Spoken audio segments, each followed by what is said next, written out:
Hello, welcome to the Epitome of Salt. I'm Kevin. With joining us today are Josh, Hello. Nate, What up? and John. Hello. And we're going to be doing some archetype skeletons today. And before we dive into the archetype skeletons, we're going to go over some of the main set mechanics that you are going to be encountering in these decks.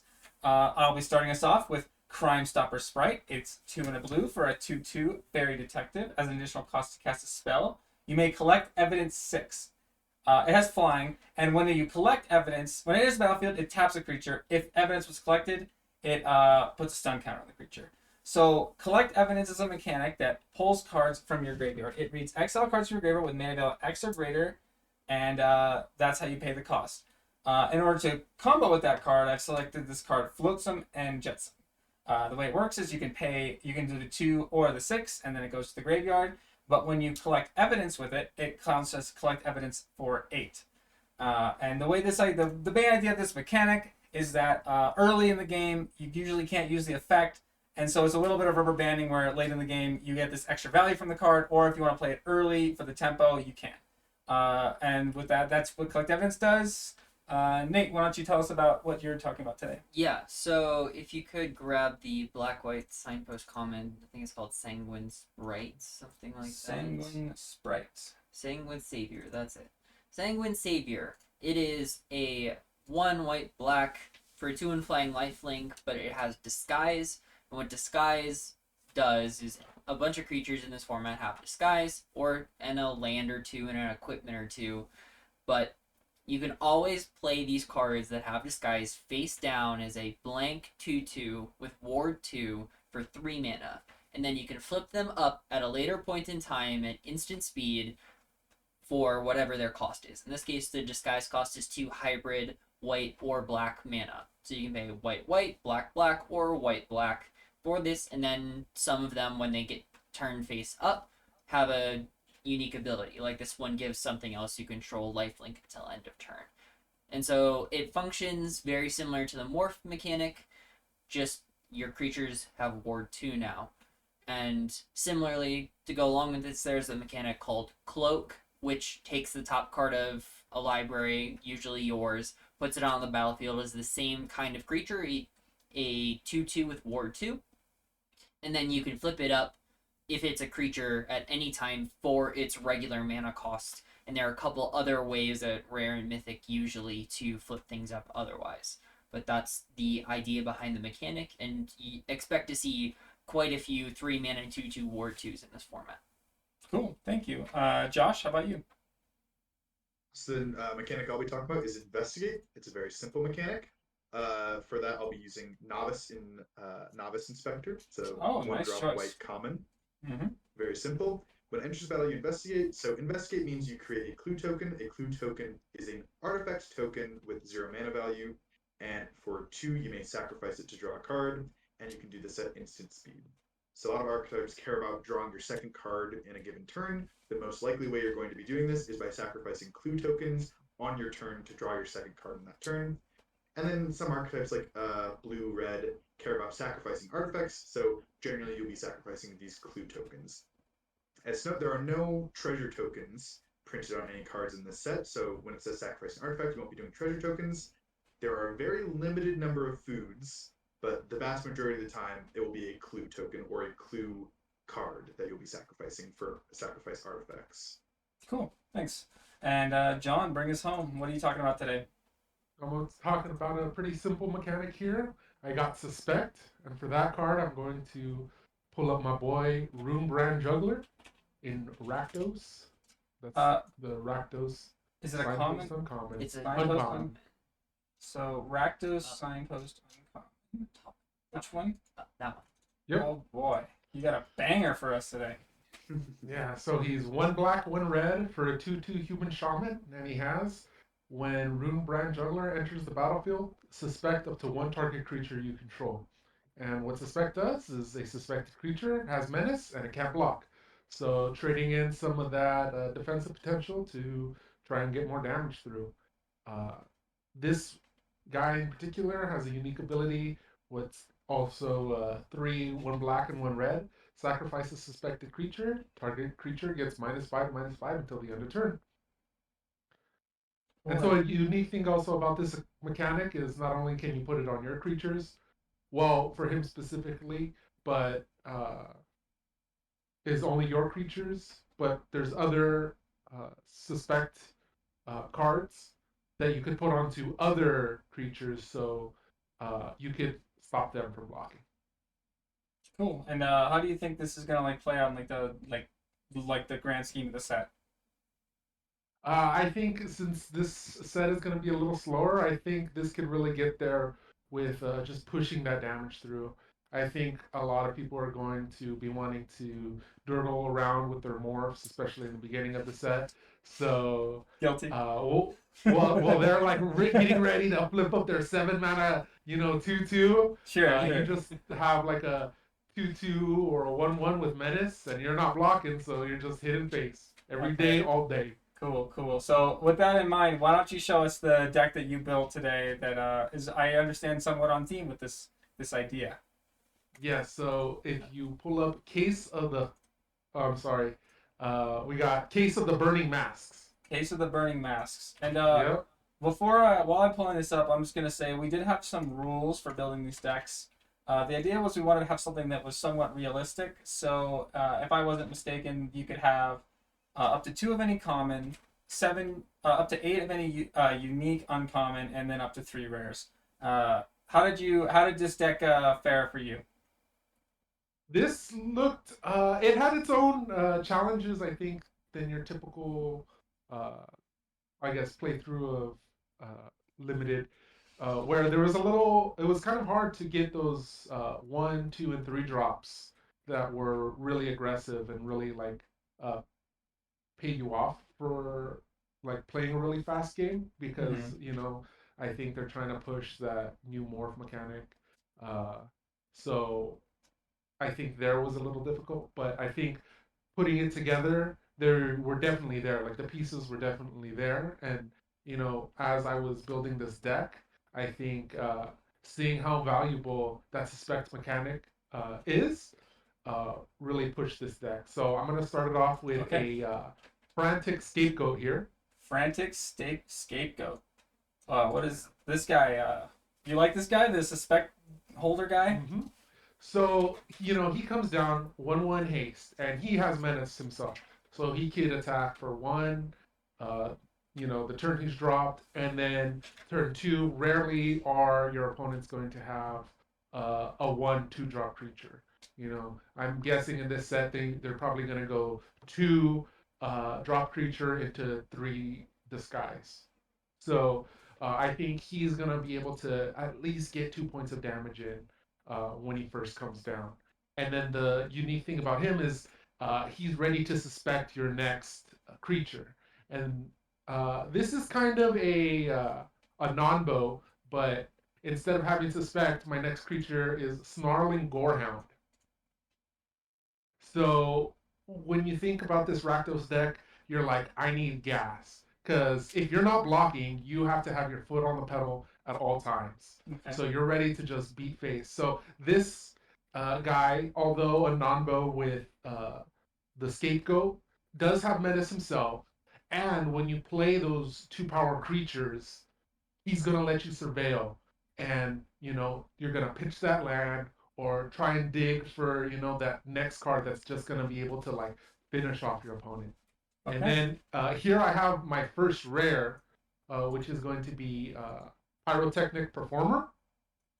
Pyrotechnic Performer. Oh my goodness. He's 2 cost, 3/2, so pretty good stats. You go into Frantic Scapegoat at 1, this guy into 2. So now it's going to be a 3/2 with Menace.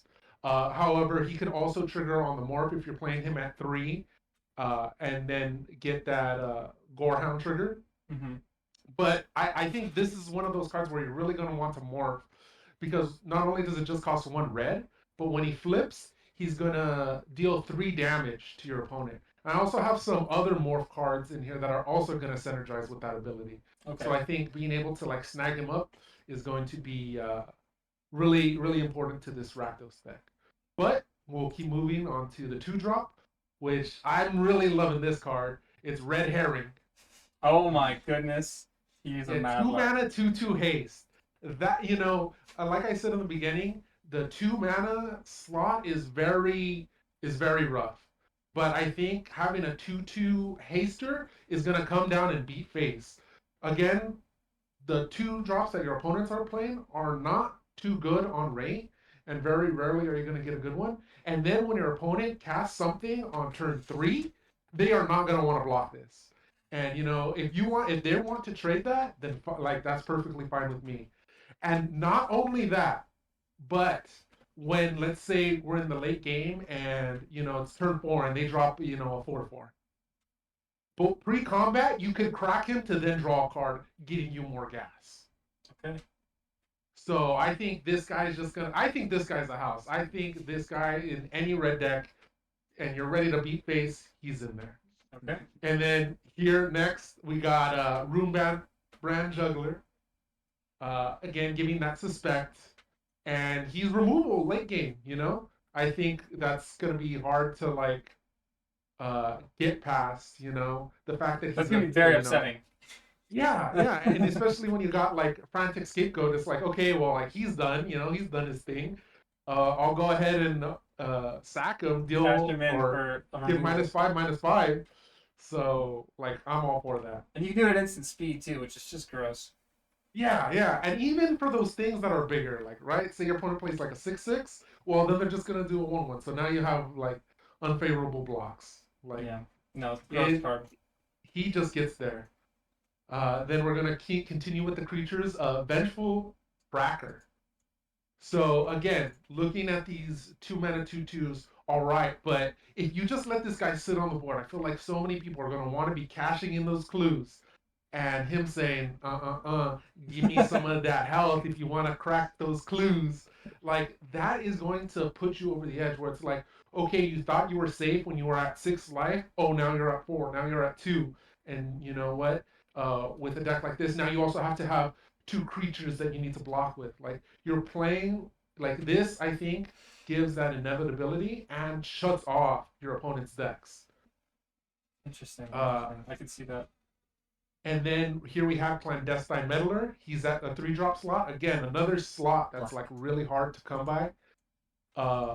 He suspects up to 1 other target creature that I control. I thought he said any, but the unique thing about him is those creatures now can surveil.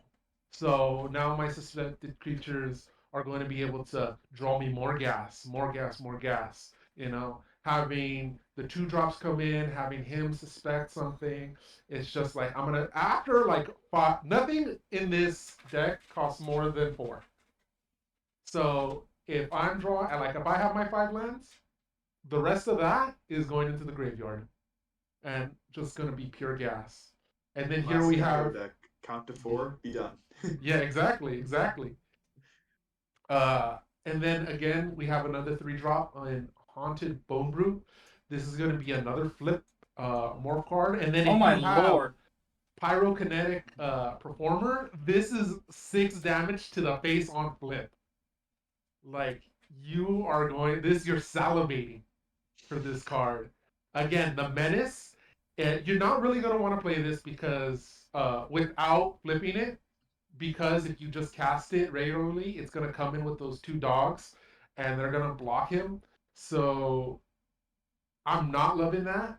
But when he dies, he also deals 3 damage. So that is upsetting. Yeah. So I think that gives you this archetype has a lot of reach.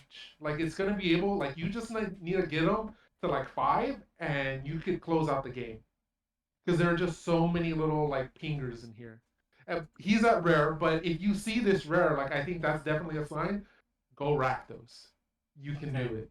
I can do it. And then I'm going to use my last rare slot here just for a generically good 3 mana 3/3 flyer. You don't have to be Rakdos, but this is gravy. Lamplight Phoenix is a 3/3 with flying that when it dies, you can collect evidence for, and if you do, you return it to the battlefield. Nice generic B+, John. I like. Yeah. Hey. If there's You know, something that you want to like go over the wall of creatures. A good card is gonna get you there, and especially in Rakdos, where you're just trying to beat face, you put that in. There's not much to say about that one. Next we have Night Drinker Mori. I was on the fence about this card, but at the end of the day, I like looked at it and I was just like, I don't care about my life total. I'm going to slam this down as a 4 mana 4/2, and if I'm racing another uh, aggro deck, I don't mind paying 3 mana, trade it off for a 2/2. Uh, I'm not really wanting to block, but if I'm playing against another red deck and they're keeping 2 or 1 mana open, I think that maneuverability with this card will get you there. I think it's going. I think when you're already like, I don't care about my life because I'm just trying to kill you first. No blocks. Uh, I think that 3 damage is gonna be like when you get blown out, you're gonna get blown out. But I think not having your creatures block is already like you're in that mindset of a high risk, high reward. And then lastly, just generic good uncommon here to finish out the curb with person of interest. 4 mana for common. 2/2s. He's a common. Oh, that's Yep. dang.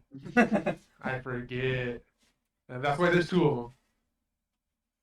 So yeah, getting that power. And then just moving on to the sorceries here. Extract Confession. Uh, just something quick to get one of your opponent's creatures out of the way. You just need one of them gone because most of your creatures are going to have suspect. And then, if your creatures are dying or you're using some removal, get their biggest creature out of the way with Collect Evidence 6. This only really needs to hit one creature to, I think, be effective in this type of deck. And then that Collect Evidence is just gravy with this card.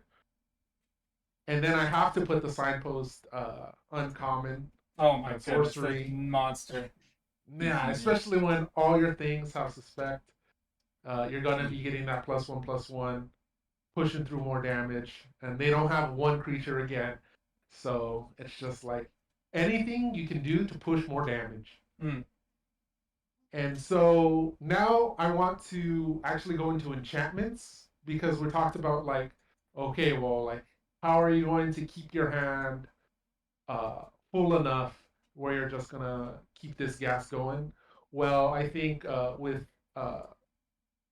the enchantment Case of the Burning Masks, that I think is perfect in this type of deck because you're going to be able to remove one of those smaller creatures and then attacking with 2 more creatures basically is what this is asking you to do because it has to solve 3 or more sources you control don't damage this turn. Well, this counts as 1, and then you just need to deal damage with 2 more. And if you're curving out right, you played your 1-drop, you played your 2/2 haster, you played this on 3, like there it is. It's going to deal that 3 damage, and then the unique thing is once this is solved, you can sacrifice this at any time. So once you're hellbent, once you are already okay, I know like nothing in my hand is playable. I don't have a hand. Well, let me just sack this to fuel up real quick and get that last bit of damage. And then here another enchantment. We have Convenient Target. This is really cool because it's gonna again give you that suspect. It's gonna buff your creature, and then when you are running low on your supplies, this is gonna return it to hand if a creature you control died. So you just slap it onto one of your other creatures, and you're ready to go again. And then lastly, we have our instance shock. We're using cheap removal here, and this also gives you range, being able to go face, get rid of those tiny blockers that you're not really looking to trade with, even get rid of those cloaked creatures for 3 mana. I'm also going to talk about demand answers, where this is just, again, going to fuel your hand. And with things like Galvanize, this is going to be able to trigger that too. So you know what? For 4 mana, Galvanize, it's going to trigger your Galvanize, deal 5 damage, draw 2 cards. So for 4 mana in total, I think that's going to be a nice little combo there, and finally like a way to pitch those lands in your hand and get the final uh, those final pieces that you need. And then the last card here, uh, Toxin Analysis, is I think going to be an all star, an underrated all star. It's going to replace itself because it creates a investigate token. It's going to give your menace creatures death touch. So when they go to double block, you just have to. That menace 2/2 is going to trade for 2 of your opponent's creatures. And then you're also going to be coming ahead because you're also going to be gaining that life. So with this, little combat trick, I think Rakdos is going to beat face and uh, take everyone to the show. Interesting. Interesting. So I really do like the idea, and I think I'm impressed the most by like how much reach the deck has. I guess one of the first things I noticed, I don't know what you guys thought, but it seems like this deck has like 12 or 13 creatures. I'm worried about creature count with this list. Yeah. Mm. Of especially at like 3-drop, like we're relying on rares to fill in our 3-drop slot, and that's a little concerning. Josh, what do you think? I think it's. I think the card draw is very good, and I think what Josh was saying, how this deck will be fast in a format of probably slow decks will make it do better. But I do think that you're wanting to have enough creatures because you have to, like, for example, with Red Herring, you're like, oh, you're okay if this trades with a disguised creature, and that's fine. But you just have to have enough creatures to keep replacing it, or enough high quality combat tricks to protect them, but I think that's less reliable than just having some more creatures. Yeah. So overall, the thing that got me the most interested was definitely like the value engine that you managed to like bake in, which I wasn't really expecting a deck like this to have a value engine of like you've got like so many little ways to like get your stuff back, or like the 2-for-1ing off a toxic analysis. I was like, I definitely am interested in that, but it'll be interesting to see how the creature side of it goes together. Like that's definitely something that like this slot, I feel like they want you to be putting morphs here. Yeah. And so that like makes sense why you're struggling to get here, because I had the same issue building my decks. So it'll be interesting to see if this kind of deck comes together, and if it does, I'll honestly I might be a little sad.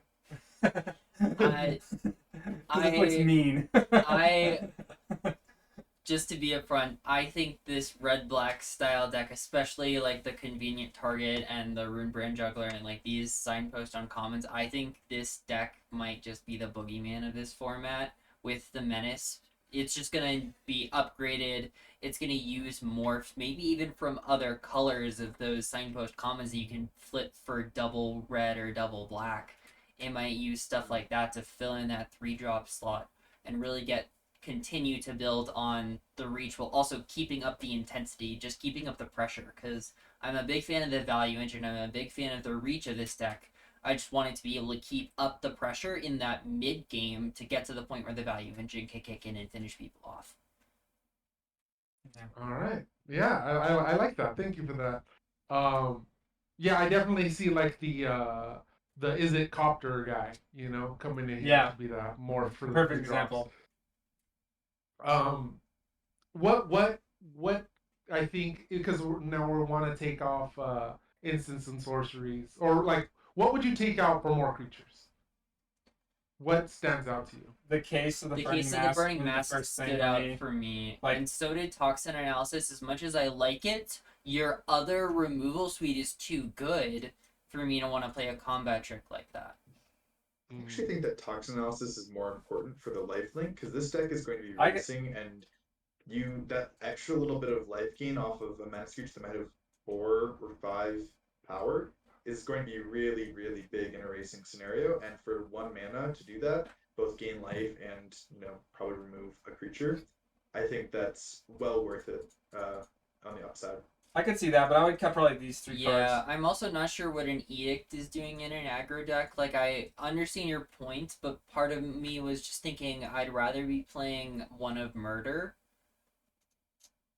Well, I think everybody would rather be playing that, but yeah, I think I would just jam in some morphs right here or something that is a Yeah, little more. to fill in those But you know, gaps. I think the deck is definitely like going to be one of the boogeymans of the format, and I think I hadn't really paid attention to convenient target or toxin analysis, but I think you made some really good points that like I'm gonna consider when I like built this deck. Because I'm with you, John. Both of those cards, like Toxin Analysis, is my favorite, like sneaky combat trick of the format, and Convenient Target I think is going to be sneakily good, especially in this deck, because it's recurable. You could just get it back over and over and over and over and over again. So it in and of itself is part of your value engine, which is just fantastic at an uncommon that probably nobody else wants. Yeah, Something Alright, I very realized cool. from this Very discussion is that because people will be playing around toxin analysis, that Case of the Gorgon's Kiss is going to be much worse. Sad. Oh man. Oh rough. man. All right, They so basically do the same thing. They two for one. moving right Yeah. along, I'm gonna give us another red-white deck, or another red deck. This one's gonna have a white mana in it, but I'm excited to talk about this one because I took a very different tack from John. I just tried to build a deck. I don't even think there's a duplicate card in this deck. There might be like one, but I just wanted to see like red-white stood out to me as like the I'm gonna day one of the format. If I just want to just turn my brain off and build something that's functional, I was thinking I'm gonna build red white. I'm gonna build Boros aggro. So this is just gonna be a Boros token aggro deck.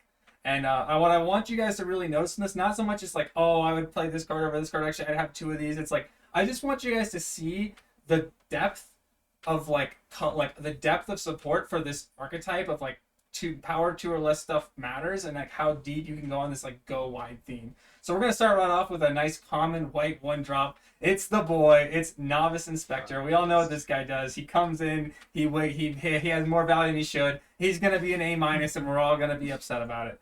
All right. I'm gonna move actually. Good. And then right here at the bat, this is a card that was a very hot debate in our last set review. It is a 2-mana 2/2 that has flying a lot of the time. Like I just want you guys to start counting how many times from how many unique cards that common and uncommon this guy gets flying for. So we're just gonna throw him right down and move right along to Market Watch Phantom, who, by the way, so I do have two of this one because this is like the star of the show. Neighborhood Guardian. This one's an uncommon, and when it comes with power 2 or less, you get to buff something. And so now you just play this guy, or you play this guy on 2, or you play Market Watch Phantom. Now, like, you're flying. Market Watch Phantoms are getting flying, okay? So, or your Thraben, your Novice Inspector's now a 2/3, like little beater guy. Lots of little things. Moving right along. Inside Source. This is not one, but 2 triggers of things with power 2 or less entering the battlefield on a common 3-drop. Who also buffs your other detectives, like Novice Inspector, like Market Watch Phantom. So we're gonna. That's really great because you definitely want to get those 2 triggers of flying on Market Watch Phantom. I mean, but like you get a trigger, you get 2 triggers of like Neighborhood Guardian. That's like a real thing right there, dude. Or you get like a trigger on your. You do get 2 triggers, and that's kind of funny, but like, you know, the first trigger is the one I really care about, to be honest with you. Yes. Then we got Seasoned Consultant, another one. This one I'm not sure about, but it is another creature with power like letter 1. So it's like if I'm in like a race, if I'm in like a top deck situation trying to stabilize against the aggro deck, and he top decks this, I'm going to be upset because it's going to work. And if he does attack, let's say you play Novice Inspector on 1, this on 2, you know, you could be swinging in. This one I think is the weakest of the 2 drops, but I wanted to show that it's like in a pinch you can play this and it will trigger sometimes, especially if you have cards like the Signpost Uncommon of this color set, which is Dogwalker, which can come in as a 3/1 Vigilance, or what you really want to be doing is playing him as a disguise creature, then flipping him up on 4 alongside playing another 2-drop to make 2 more triggers of your target thing cost 2 or less to cast. And so now the other thing you're going to notice about this deck is all the creatures, except for like the ones like that have flying, or this one that I don't think is particularly very good, but I wanted to put in to showcase my point. They make multiple things, and that's just going to be another like theme of this deck. Is you're going to be making multiple things. And another card along that same route is this Harried Dronesmith. This card on the beginning of your turn, you get to make a thing. It's another 1/1 creature entering the battlefield. So that's going to give all your stuff flying. If you have this the neighborhood guardian sitting around, it's going to get triggered off of this as well. And so now you're seeing like this neighborhood guardian is like kind of a house. Like he kind of goes dummy.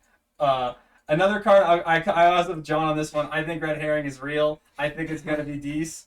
It's like if they want to trade their 2/2, their 3-mana 2/2 Ward 2 for my Red Herring, they literally succumb to the card. Like it has done its job. Another thing I kind of took a different tack is I filled in a lot of these 3-mana slots with these multicolored commons, because I think people at the first, especially early in set, aren't going to realize that like they're going to see this card and be like, I can't play that. That's green white and I'm red white. It's like, no, you can still play this guy, and this guy is really good because when you attack with him and flip him up, all these stuff that's been double tokening is going to like just make you dumb like huge creatures. And he's good to play on turn 3 as a beater, and then if you have the mana, you flip him up on turn 5. Another one that's like that is Gadget Technician. This card is another just house of a multicolor uncommon. It's a 3/2, and when it ETBs or it gets turned face up, you get another 1/1, which also triggers all of your like little 2-mana toughness stuff mattering. Plus, this is just an insane card, so you should run this anytime you get the chance. That's like the main things. I got some other stuff like a nice little combat trick here, which I think will be decent. I got this case, which I wasn't sure about, but I think in the end of the day, it's going to end up being worth it. Because if you're especially in these go wide decks, you saw most of the things in here make 2 or more things. So you're very often going to be dealing like 3 or 4 with this, which is already worth it. And then, by the way, if for some reason you attack out and don't kill them, your great board gets a little bit better. Maybe you chip in with flyers for that extra damage. It's really here as just a removal spell, which is the way I think we should really approach these cases. Is you want them to be a good You want them to be a good. It's like battles where you want the front half to be where the good stuff is, and then if you hit the back, great. But if you don't, you're not really that sad about it. Good removal. So we didn't really talk about cases in our We did not. overview. Just want to go quickly how a case works. It's pretty simple. It's just another type of enchantment. Sure, so it's an enchantment, and when it enters the battlefield, you usually get some kind of effect. This one says, when it enters the battlefield, choose target creature you don't control. Each creature you control does 1 damage to that creature, and then it just sits there. And then at every end step, it performs a check.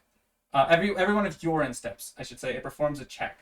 And the check for this card is to solve. It says 3 or more creatures attacked this turn. Now that's, since it's only your turn, you attack with 3 or more creatures, and then it turns into, it's a solved case now, and for the rest of the game, it has the solved effect. For as long as the enchantment remains on the battlefield, this one is creatures you control get +1/+0.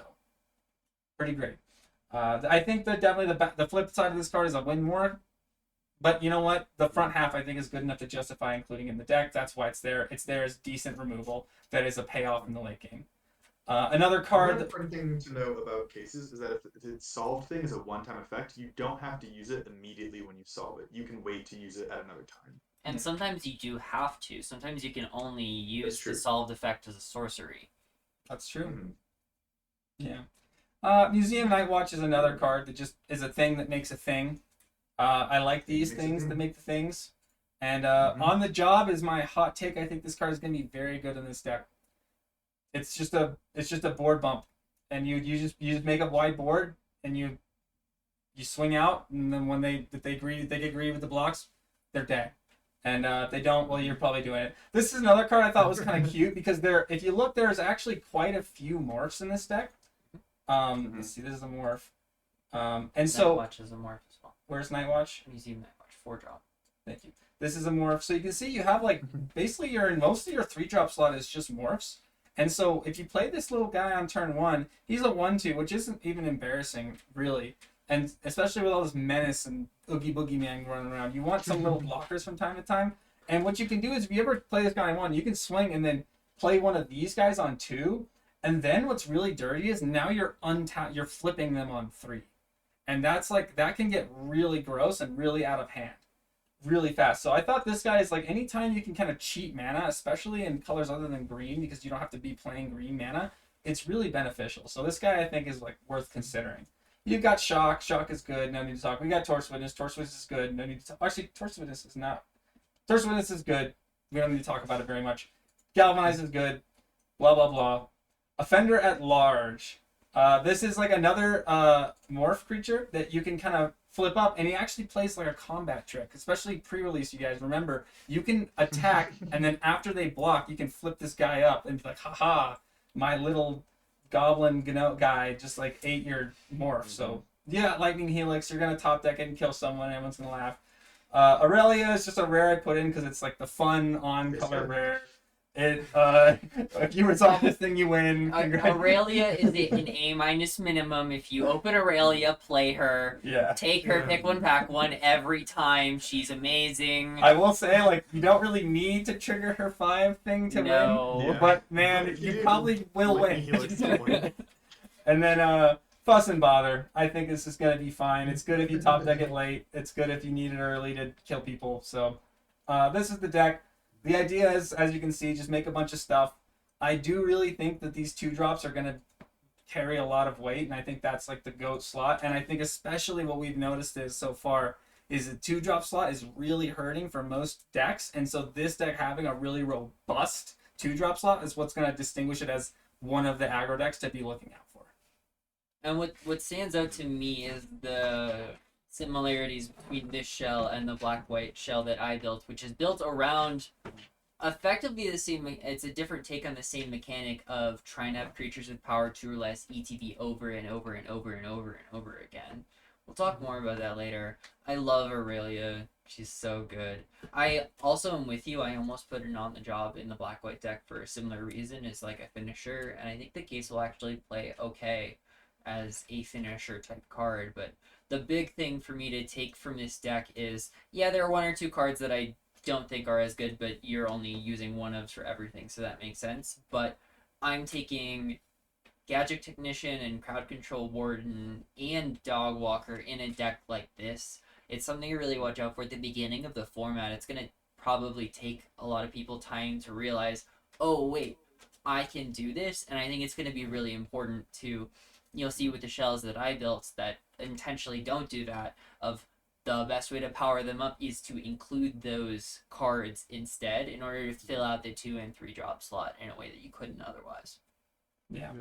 Yeah, I think that's a very important thing, is that hybrid mana that you're paying for it makes it really open to a lot of decks, and the fact that these are common, so you're going to see them a lot. I think they're super good. I think one thing to watch out for though is getting a little bloated on that 3-drop slot. Because when you're, especially if you're splashing, when you're not drawing those cards on curve, now you're setting yourself back a turn. True. Because if the technician isn't coming down on that, 3-drop spot, and now you draw him at, turn 4, now you're like now I need to, waste the mana. Or if you draw him like turn 5, it's like, okay, well, now I need to play like him in a 2-drop, maybe. Well, turn 5, I think he's a 2-mana flip, so you can play him as a morph and flip him. Okay, yeah. So that's why I think in our initial common and uncommon view, the 2-mana disguise cards stuck out so much. Because if you draw them on turn 5, playing it and flipping it can be your turn 5. Right. Which is That's really true. mean for an aggro deck to have a curve out like this, and then also they just get to, I don't know, it's kind of messed up in my opinion. Yeah. I think everything looks like solid, but going back to like the morph, like getting bloated like on a lot of those morphs. So that's like the best one, and that's kind of like your best case scenario. Yep.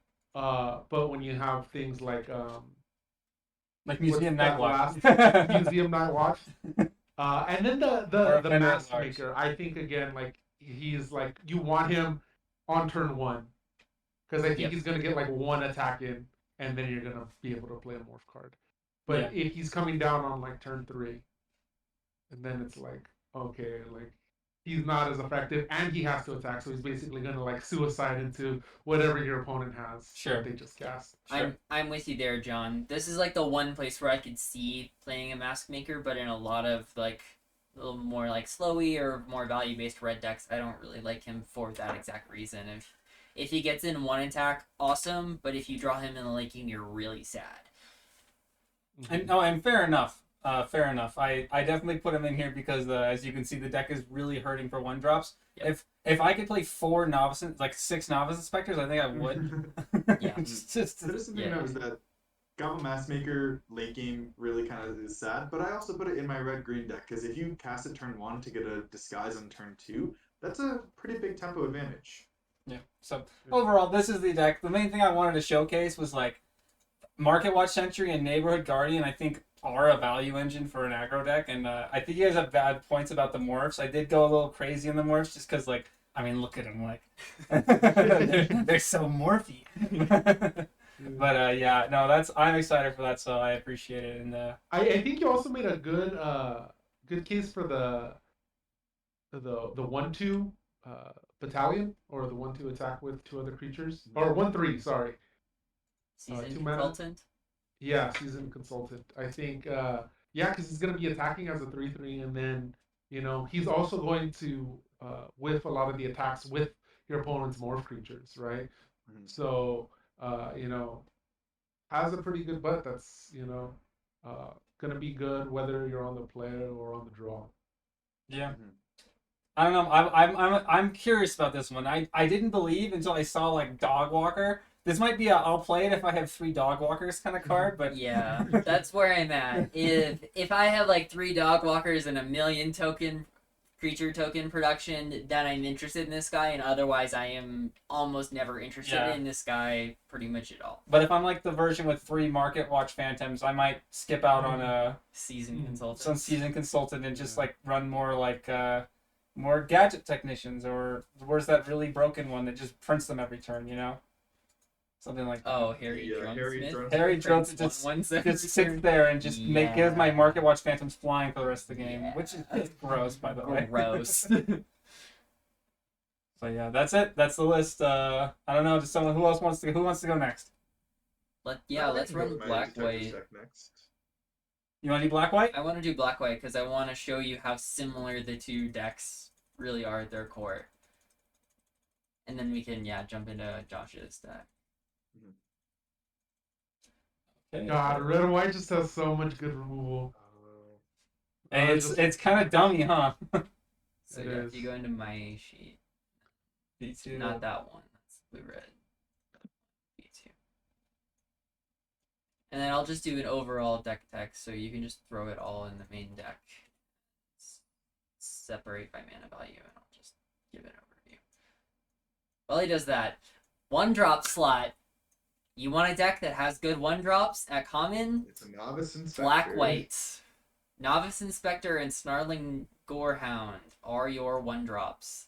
This deck is running multiple Market Watch Phantoms. Basically, the theme of this deck is in only black and white cards, run as many creatures that can trigger Market Watch Phantom as possible. There's a Neighborhood Guardian in here as well. Inside Source is back as a 2 of as well. There's a little bit of hand disruption, so I wouldn't consider this as aggressive of a deck as the red-white deck, although I do think the more improved version of this deck is an aggressive deck. This is really here to show off the removal suite, and this is kind of a death by 1,000 cuts style of deck. You have double Sanguine Savior, you have a Whispering Vampire. So Sanguine Savior, like I covered earlier, 2-1 flying lifelink, give your other stuff lifelink. The whole idea here is your 3-drop slot is filled with some morph creatures and inside sources to print you a bunch of these little creatures. Your 2-drop slot is full of Market Watch Phantom is really the key. That and Neighborhood Guardian are really the key to the 2-drop slot. Leering Onlooker is a 1/3 flying that gives you more value in the late game. It's a fantastic uncommon in a deck like this. Unscrupulous Agent is here to give your opponent a little bit of card disadvantage.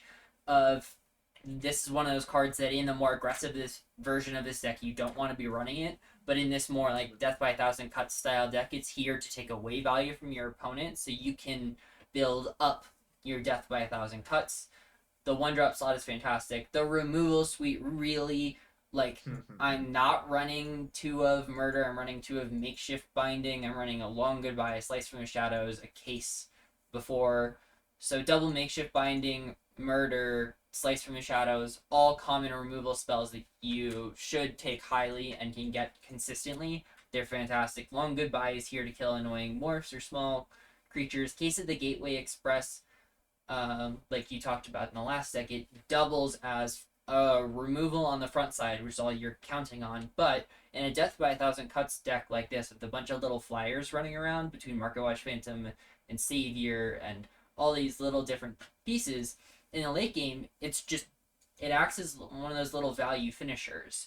And so the other things that show up here, like Wispringer Vampire, it's 2 black white for a 2/4 flying, which is already fine on its own. And then whenever another creature with power 2 or less ETBs under your control, it drains your opponent for a life. And then in the super late game, it can give basically everything in this deck except for like 2 creatures. It gives them all Death Touch and Lifelink, which is a really great way to help finish off your opponent. And so this is in here as a value engine, a life gain engine, a 2/4 flying, which is a big booty, and Death Touch and Lifelink in the super late game. You've got Karlov Watchdog, which is a card I don't generally like that much, but what it's in here to do is to use the whenever you attack with 3 or more creatures trigger to buff your whole team and give them all +1/+1, and make it such that your opponents can't flip morph creatures on your turn, meaning when you go into combat on your turn, you know that they can't flip up anything and activate abilities that way. And then the last little bit of value here is Slimy Dual Leech, which seems weird. It's a 4-mana 2/4. But really what it's in here to do is it's a blocker that sits there, and every turn, at the beginning of combat on your turn, it gives anything you want on your board, +1/+0, and Death Touch until end of turn. So you just start poking them with Death Touch creatures, and they either have to trade or let you hit them over and over and over again. And so the idea is this version of the deck is just Death by a Thousand Cuts, bunch of little tiny flyers, finding ways to buff them, little bits and pieces. Same thing with Fuss and Bother. Fuss and Bother puts a 1/1 counter on each attacking creature you control, or prints you a bunch of Thopters that also have flying. And so the idea here is you're like triggering your Market Watch Phantoms over and over and over and over and over again, and just slowly killing them that way. And your removal suite is fantastic to back it up. Now, I do think the more impressive version of this deck is a more aggressive list with things like Dog Walker instead of some of like Unscrupulous Agents. Of you throw in some more morphs, you throw in some more creatures that just help you go wide, you throw in even more 1-drops, and you turn this into a more aggressive list. And I think that might end up being more powerful. But I wanted to talk about this version because it is more of a value engine and a different take on the same style of archetype that might not be as powerful, but I think would be a lot of fun.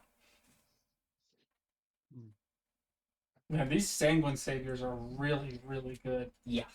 Mm-hmm. I will run as many of them as I can find. Insight Source Sanguine Savior, like this is like this is a very impressive 3-drop. Yeah.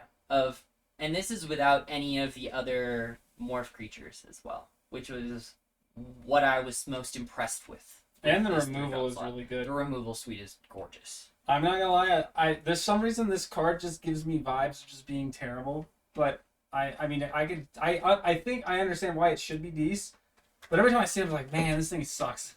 Just look at it. Yeah.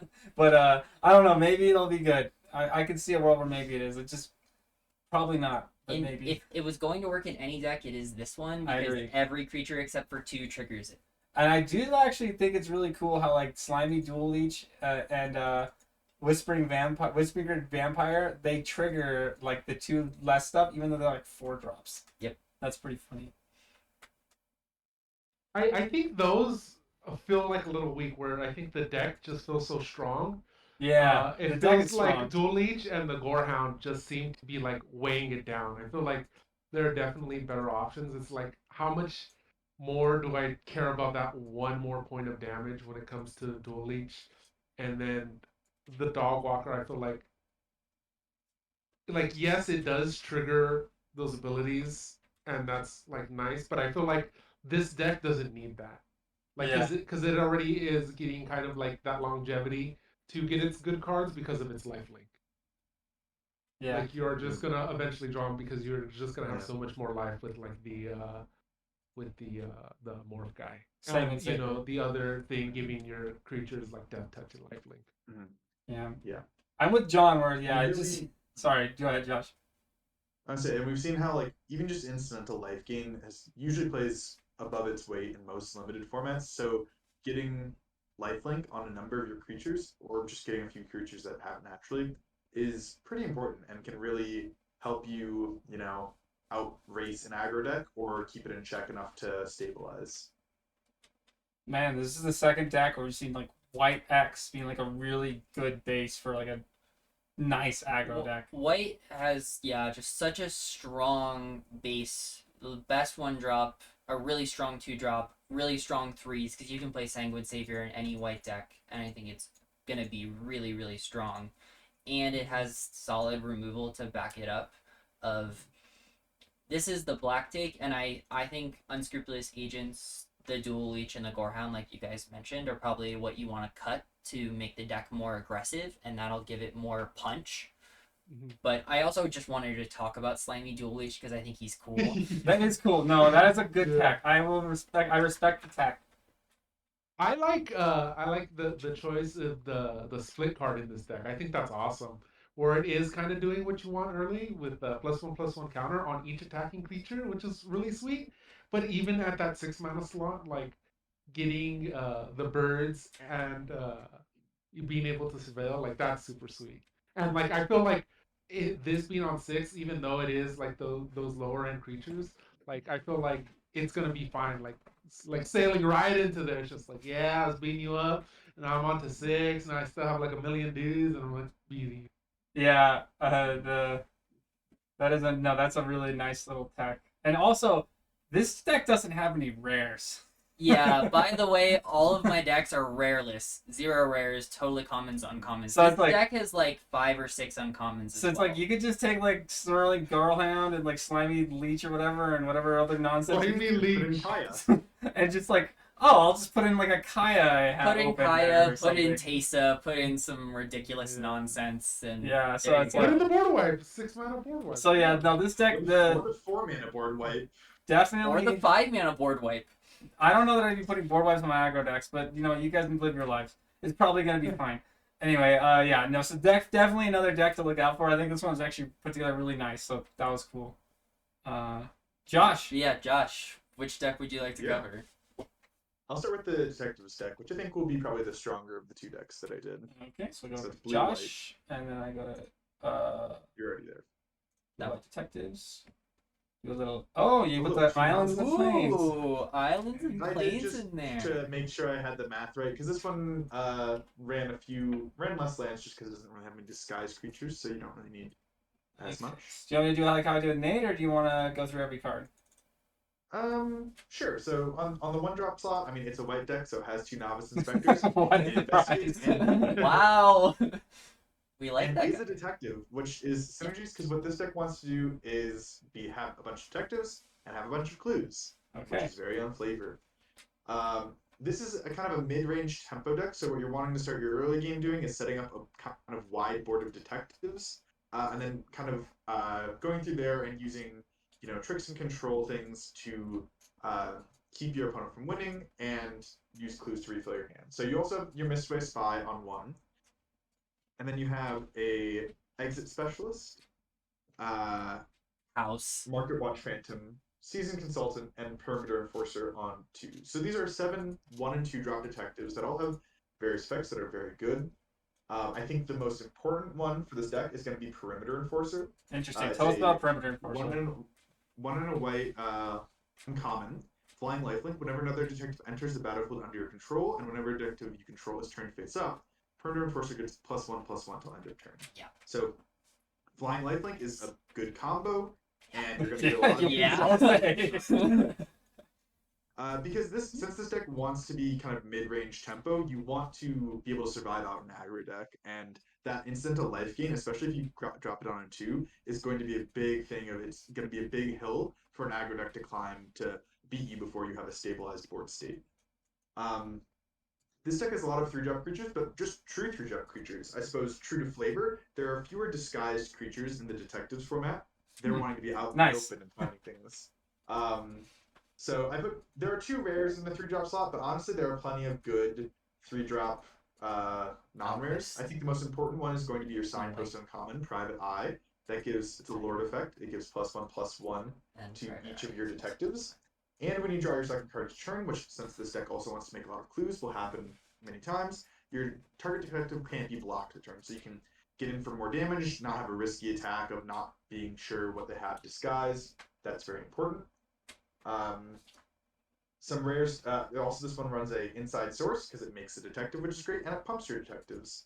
And a Crime Stopper Sprite, because a lot of these cards want to do is tap down your opponent's creatures in a very control style way to make sure they can't block you in a way that'd be favorable, or they can't attack you when they want to. For some rares to look out for, Wojek Investigator I think is going to be very, very good. It's a 2/4 flying vigilance that if you have fewer cards than your opponent, you investigate, so you make a card disadvantage. So that's a great thing to have. If you see it, grab it. It's a way to really never lose card advantage to your opponent. I can't imagine this card being passed to me I- very often. I gave this thing an A. It's like, Yeah, I This guess is- it I don't think you're gonna see I it, think Josh. getting this card past you when you're in the detective deck is a bit optimistic, but I respect it. I respect the optimism. and then of course we have Alquist Prof, I suppose the main character, I guess, of this set, maybe. 3/3 Detective Vigilance, ETBs investigates, just like our fun little novice novice inspector, and you can pay a bunch of mana to sack your clue, draw a card, and gain life. So you're not going to be activating that many times in a game, but he's a good card. You don't need to activate it very many times. He is Sphinx's Revelation on a stick. You only need Exactly. 1 activation, and you're very Exactly. happy. And then your 4-drop slot is going to be some detectives, and primarily flying detectives. This deck has a lot of flyers and a lot of access to very good flyers. So we have Cold Case Cracker, Granite Witness, which is the Signpost Common, and Griffnotch Tracker. All of them are very good, but the best of them is probably going to be Cold Case Cracker and Granite Witness. Cold Case Cracker, it's just a 3/3 flyer, but when it dies, you investigate, so it means you're getting in for 3 in the air, which blocks a lot of 2-power flyers, which are in the other colors. And at least you're getting card advantage. It replaces itself when it dies. But Granite Witness, I think, is going to be one you're going to look out for a lot. It's 3/2 Flying Vigilance. And when it's turned face up, you can tap or untap target creature. So you can use it as a flexible combat trick slot to untap a creature that they may not be expecting. And the last creature is just a rare that you're probably only going to play in Blue-White Detectives, which is Ezra Agency Treat, because it's for 1, 2 white, and 2 blue. So very narrow casting cost, so it's really only going to get played in this deck. Hey there, Leia. But when it enters the battlefield, investigate twice, and you can sack clues or artifacts in general to give him Vigilance, Lifelink, or Hexproof. So he has a lot of inbuilt protection, and a 10-point life swing if you swing with him in Lifeproof or Lifelink is very, very good. So that's your creatures. Since this deck kind of wants to be a bit more controlly, its creatures are a little high end, and then you want to be grabbing a lot of 2 and 3 drop instant speed answers to things. And so one of the commons that's dual colors is No More Lies for a white and a blue, counter target spell unless they pay 3. We also have Not in My Watch, gives something +2/+2 to investigate. Not in My Watch is exile target attacking creature. Auspicious Arrival is +2/+2 to investigate. Those are all going to be great. The great thing about some instant speed 2-mana spells is that you're also pulling up clues, so if you don't actually have a time in which you want to use it, you can crack a clue at instant speed on your opponent's end step, draw a card, so you're not losing mana for that. So that's great. And then also, you can just bluff with it. You can hold up 2 mana. People might think, what do they have? I'm not going to attack. Really, you had nothing and you had a clue. Couple other things. In the detective deck specifically, but maybe not other decks, you might be running Case of Pilfered Proof, which just buffs your detectives on ETB. Then if you have 3 or more detectives, you get an extra clue whenever you make a token, which is really great in this deck. You're probably not going to play it in any other deck, but here, that's great. And same with Burden of Proof. It's a flexible combat trick that can either give an aura that enchants your detective and gives it +2/+2, or enchants an opponent's creature and gives it power toughness 1/1. That's really great, and the flexibility is what you'll achieve in this deck specifically. And the last few are just your common 3-drop removal spells in blue and white. Makeshift Bindings, which is an Oblivion Ring style effect, ETBs, exile a creature an opponent controls until it leaves the battlefield, gain 2 life. And Dramatic Accusation, enchant creature, it doesn't untap and untap your opponent's untap step. If you tap it when it comes into play, And then also you can shuffle the creature into the library if you need to get rid of a passive effect. So a mid-tempo control deck, if you were around for March of the Machine, I think this is going to play very similar to the White Knights archetype in that set. And I think that archetype worked really, really well in March of the Machines. According to 17 lands, it was the highest win rate 2-color deck. I think this is going to play very similarly. I don't know if it'll achieve the same heights and be as effective, but I think it's going to play very similar. So if you liked that archetype, I think you'll like this one. First thing I have to say is, man, this deck looks strong. Like, Yeah. I mean, there were the only 2 of is Novice Inspector. Everything else is 1 of, and there are some cards I even cut. Like there's a lot of good cards you have access to in these colors. Yep, this is a detective deck, all right. I mean, I'm seeing there is more of an aggressive tempo heavy version of the deck. There is more of a control deck that leans more into that removal suite and that tempo suite. And then there's also this kind of mid-range kind of like, I'm going to destroy you with Better synergy cards. and then better cards than you. Yes. and you know what? I'm happy to play any one of those versions. Exactly. That's what stuck out to me is This any is the version, boogeyman right here, dude. any of the versions of this deck I would happily play. Yeah, this is the 3rd white deck in a row that I've seen, and I've been like, oh no, this looks pretty good. Yeah. And I do think early on you're going to be taking some beats because you don't really want to block if you can help it, because you want to keep as many detectives as possible because there's a lot of synergies between them that you have growing returns from having more on the battlefield. So you don't want to just be trading off and keeping a small board state, because the wider your board state gets, the better your advantage will be. Any thoughts on this one, John? I like the synergies, though I do feel like I think you're either going to want to lean to one side. I think you either want that like tempo, and so you're going to cut things like Museum Night Watch and some of like those higher end cards. And the more I'm seeing it, I'm like, man, I don't know what it is. There's something about Museum Night Watch where I thought about that card and I liked it in its idea. But the more I'm seeing it, the more like it's standing out in these decks, especially these white decks, that it's just like I'm not liking it. Yeah. I'm agreeing. I'm with you there. It's just something is wrong with it. I think it's because you want to like trade it away to get that 2/2, but at the end of the day, I think there is enough around like building a solid deck that where like those 2/2s really don't matter as much as like you'd want it to. I mean, the main thing is that it's a 2/2 detective, which helps a lot in this deck. But if that's the thing you're cutting, that's a decent card to cut. So I'm pretty happy with that. Well, this is 24 now, so we can just say that this was never in the deck. Yeah. I'm also a little sus on the Suspicious Arrival. I don't know if that's the combat trick I want to be running in my life. +2, just a blank +2/+2 and a clue. Like Burden of Proof, I like as a combat trick that also functions as kind of cute. Piranhas. It's kind of cute. Yeah. Auspicious Arrival I'm just not very high on it personally. It's probably I don't think it would be that great, but Archon's Glory played really, really well on Eldraine. I think that was helped by the fact that it could give lifelink as well. It also costs 1 mana. Yeah, 1 mana flying lifelink. And it makes a clue, which is important for this deck, so it can replace itself as well. So I wanted to highlight it because I think a lot of 2 mana interaction is what you want in this deck. So obviously you're probably going to prefer a Burden of Proof in this deck or No More Lies in this deck, but not in my watch, or not in my watch. But Auspicious Rival will do the job too if that's what you're getting. This deck could look to at common either bounce at 2 mana in blue or a counter unless you pay 2 style effects. Yes. Like both of which I think would be also I'm very interested in a deck like this. One version or the other. The aggro deck wants the bounce, the control deck wants the counter. Yep. Quick question before we move on. Just a poll for the general audience. How many of you guys are going to try and splash the Agency Chief? Oh god, if you're not blue white, nope. I don't know, man. That's, okay. How many of you guys are splashing this bad boy? Nope. Not splashing him. I mean, it's really good. If you could cast him, he's amazing. Like, are you Good really luck. like you see I'm this? playing this guy. I was gonna I'm say, you playing get him, this I guy. believe. You're in like, I don't know. You're in black, blue. You're in Oh, blue black. Splash. Oh, You're in blue God. black, and you get this guy pick 6. Are you really passing him? I probably wouldn't. Like it's this, or like you can get like a bounce. You get like a bounce on color bounce. Are you really Are you really gonna?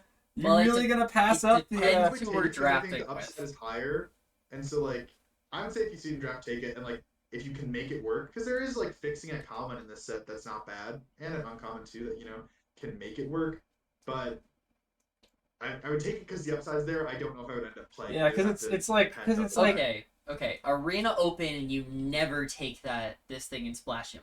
But side quest, splash Ezreal. They're not gonna expect it. Maybe. That's for sure. I mean, Maybe it's a fun side quest that I know I shouldn't be doing. But you should not do this unless you're memeing.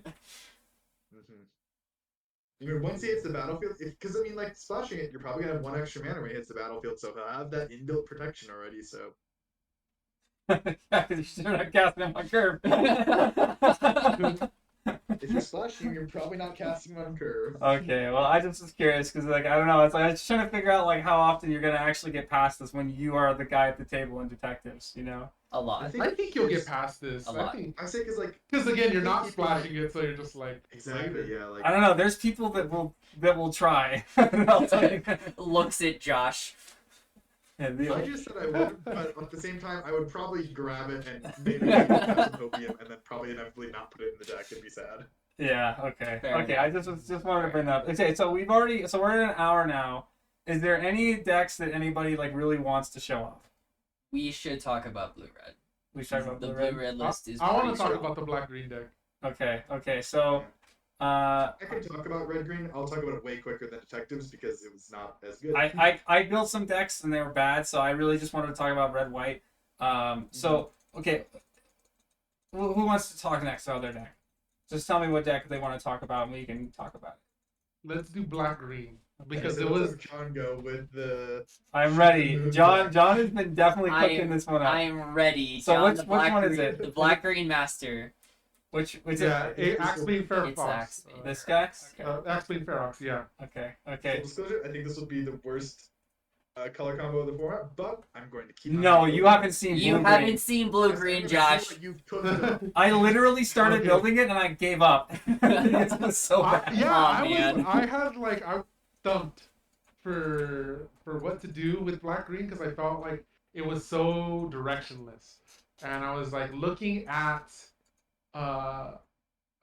collect evidence as like an archetype, and I was just like, "Nah, I don't see it as like an archetype, like bringing it together. Yeah. But then what I did see was Insidious Roots, and I read it. So this is kind of the main idea Hold on, behind hold this on, deck. Black uncommon. It's an enchantment. Insidious Roots. So yeah, put that. Yep. Oh, no. So it's one black and green. Oh yeah, here we go, boys. Buckle up. Hold on. Let him cook. Get your tinfoil hats on. Let him cook. Let him cook. Let him. Yeah. Thank you, Kevin. Thank you. So it says whenever one or more creatures leaves the graveyard, create a 0/1 plant creature token, then put a +1/+1 counter. And so what I actually saw is that yes, collect evidence is a way to do that, but there is a lot of unique interaction in black green that has their cards leaving the graveyard. So now we'll just go by its mana cost. So I think a key player in this style of deck is going to be Rubblebelt Maverick. He's going to enable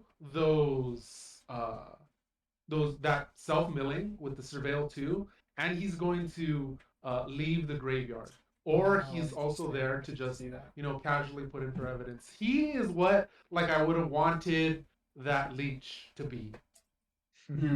Yeah. Then we go on to the 2-drops, just some good slow down your opponent with the Unscrupulous Agent, just there to slow down your opponent and then be sack fodder for things like Undercity Eliminator. Crawl Whipcrack, I think, is just a solid 2 mana 3/2 on rate, and then it's 1 black, 1 green. Oh, this guy. 2 mana 3/2 reach. 3/2 reach. He's just solid for what he is. At worst, he's gonna destroy. He kills one of Raven your Inspector all by opponent's himself. clues. He kills Raven Inspector all by himself. Raven Inspector and its clue. That's right. That's You're gonna 2 see a mana lot of value those. right there. It's true. And so he's gonna eat up those flyers, and to attack for 3 is gonna be nice. A way to keep on fueling your graveyard is with Flotsam. Right there, yeah. Mill 3, and then again having that versatility to look into your opponent's deck. Say you remove something that they have with murder or extract a confession. You're gonna just be able to steal that, and I think not being the focus to throw your deck into the graveyard, but things that are going to kind of passively help you do that is how this deck I think wants to function. And then another example of that is like Topiary Panther. Okay, I'm gonna ramp because it's basic land cycling, so I can either get my green or my black. It's gonna fix me there. It's gonna get things into my graveyard, and then it's going to be a bomb at 6 mana. Another thing that's gonna also help me ramp is Sample or Nervous Gardener. Again, playing that 3 mana Disguise, flipping it up on turn 4 is going to guarantee your 4th land drop for the turn. To play something like Axebane Ferox, which is just that solid 4 mana creature. A card that I was really surprised on was the Troll Detective, the 2/3 Sample Collector. So again, he's feeding that remove things from the graveyard that I was thinking Insidious Roots is gonna work out of. Because I think the fact that he is just like a solid 3-drop, he's gonna attack as a 3/4. I don't think collecting evidence 3 is gonna be too hard of an ask, especially when you have things like Robobolt Maverick or sacking your unscrupulous agent by the time he's able to attack. And then even on the play, he's going to go ahead and block the 2/2 morphs coming at you. Macabre Construction is again, not so much focusing on the collecting evidence, but shifting cards from your graveyard to your hand is going to trigger that Insidious Roots, and it's going to just let you outvalue your opponent. It made me think of there was in Coldheim, there was a card that let you get 2, I think, Berserkers back to your hand that was played a fair amount. Now we have a Soul Innervation. Again, it's another one of those payoffs for having creatures leave the graveyard. So again, it doesn't need to be exiled, but put it to your hand. And then also for leaving the graveyard, you have Leering Onlooker. Exiling itself. That in itself is just a solid card. It's that 2 mana, 1 colorless, 1 black, 1/3 flyer. It exiles itself, and you're creating 2 1/1s. So again, it's like these value creatures that don't necessarily need to be running. You don't have to be okay, I need to collect evidence. But these are just solid cards that seem to all work in the same sphere.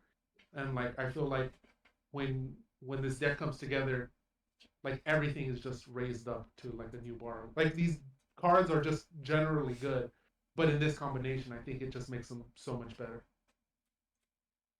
Wow. I completely missed that on the Rubevelt Maverick. That guy is I was thinking that Leech would be the card. Because you are going to get past 7 of these every single time you draft. If you want them. This thing, when I first read him, I was like, oh, this is this format's equivalent of Placid Rodentail. Yeah, that's exactly what I thought. Yes, that's what I thought. Until today, did I see this guy and I was like, wait a minute, this is actually exactly what I want. Yeah. And so Nice. I gave him a low grade like that, but this is a deck where he belongs because of that effect. Yeah. Mm-hmm. And then Basilica Stalker, I think, is actually gonna play better than typical. I think having being a 3/4 in the air, I there are very few cards that is gonna be able to contest this thing in the air. Most like at most is like 3 power and 3 defense. And the fact that he's a 3/4, and then he's also gonna synergize with like putting cards into your graveyard. So I think there's a lot of ways that like you are going to get cards into your graveyard with that value. That was really nice, and also the Insidious Roots kind of like made it look clean. You're winning me over with that. My one concern with this deck is just like looking through the full list of seeing how many ways you have to get creature cards to leave your or cards rather to leave your graveyard, and I think there are about 8 of them, which is a little lower than I'd like. I'd like probably 2 or 3 more before I'm like, okay. But I really like the idea, and I think there is definitely something to that idea. So that's the 8th.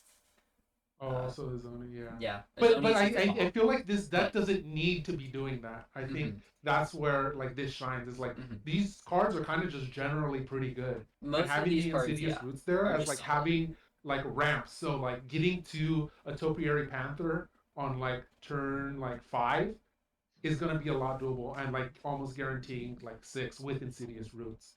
I And guess it just there's a lot of additional value. yeah, there's a lot of like fixing here for making sure you're hitting your land drops. There's like Insidious Roots is the only real like ramp card I'm seeing because they like Nervous Gardener or Topiary Panther, the land goes to your hand, not onto the battlefield.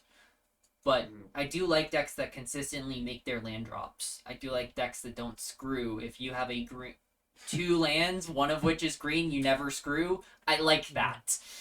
Mm-hmm. Yeah, and I think I didn't think about taking advantage of just returning things from the graveyard to your hand or returning things to the battlefield. So I think an uncommon to look out for is it doesn't add up.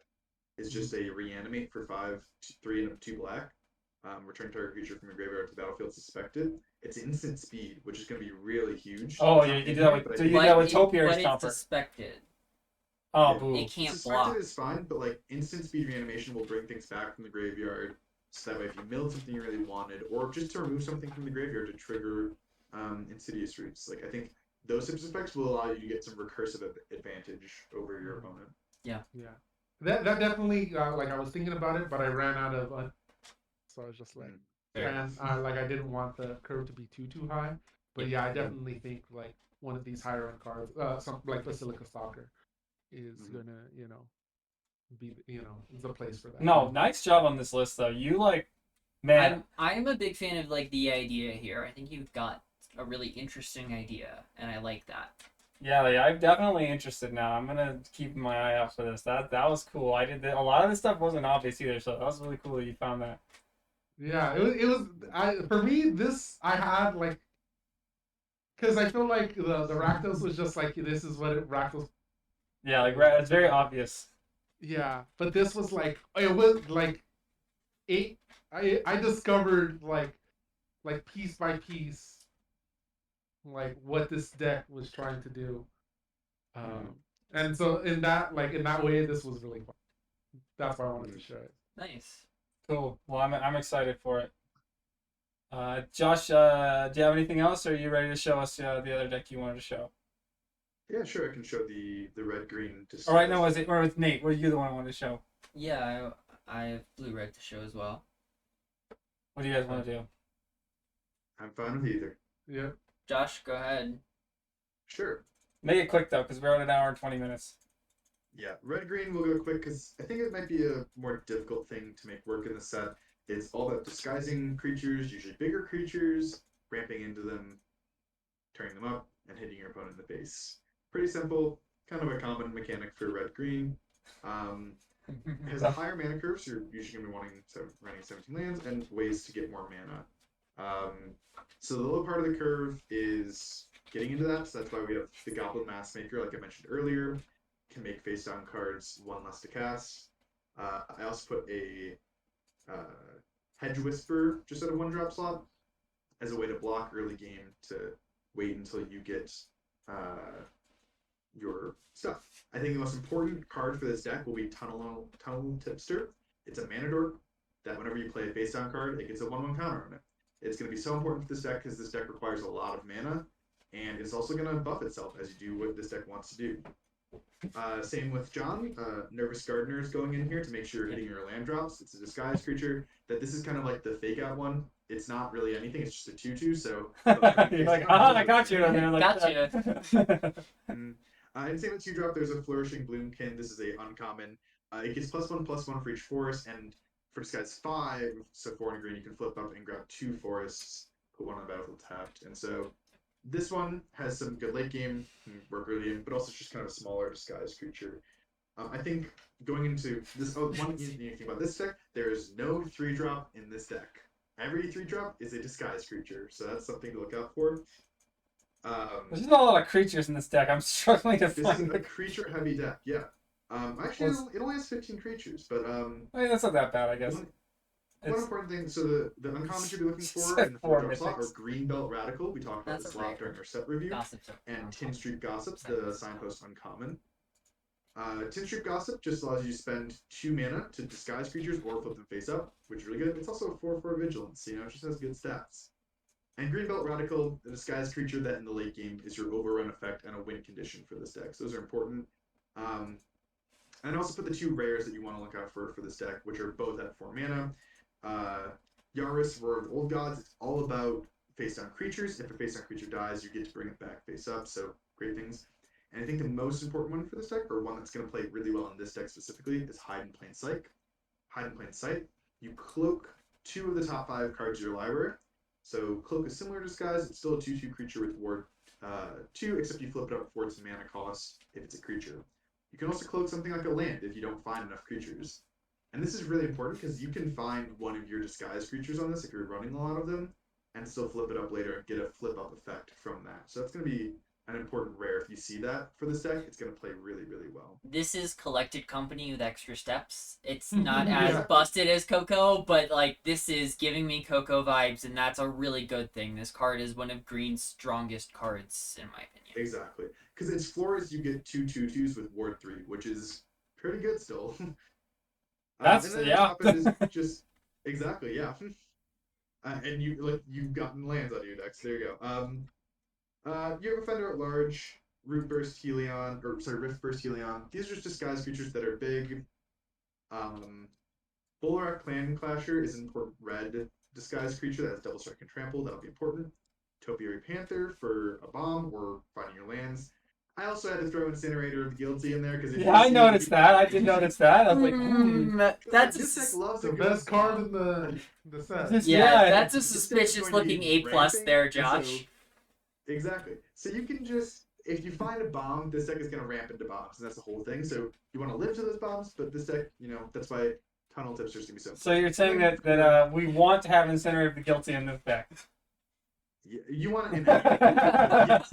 All right, glad I know that. Now that I understand that. And then that's your creatures, and then for your kind of spell slot, that's just your classic: a shock, a galvanize, Oh, shoot. Manical Strength is going to play really well here. That's your staggering size to the set, +3/+3 trample. Oh yeah, nice double staggering size. I like that. Like the Yeah, 1 mana it's gonna be fight. so big in this deck specifically. Why don't you tell me about these two, Yeah. Josh? Why don't you tell me what's going on up here?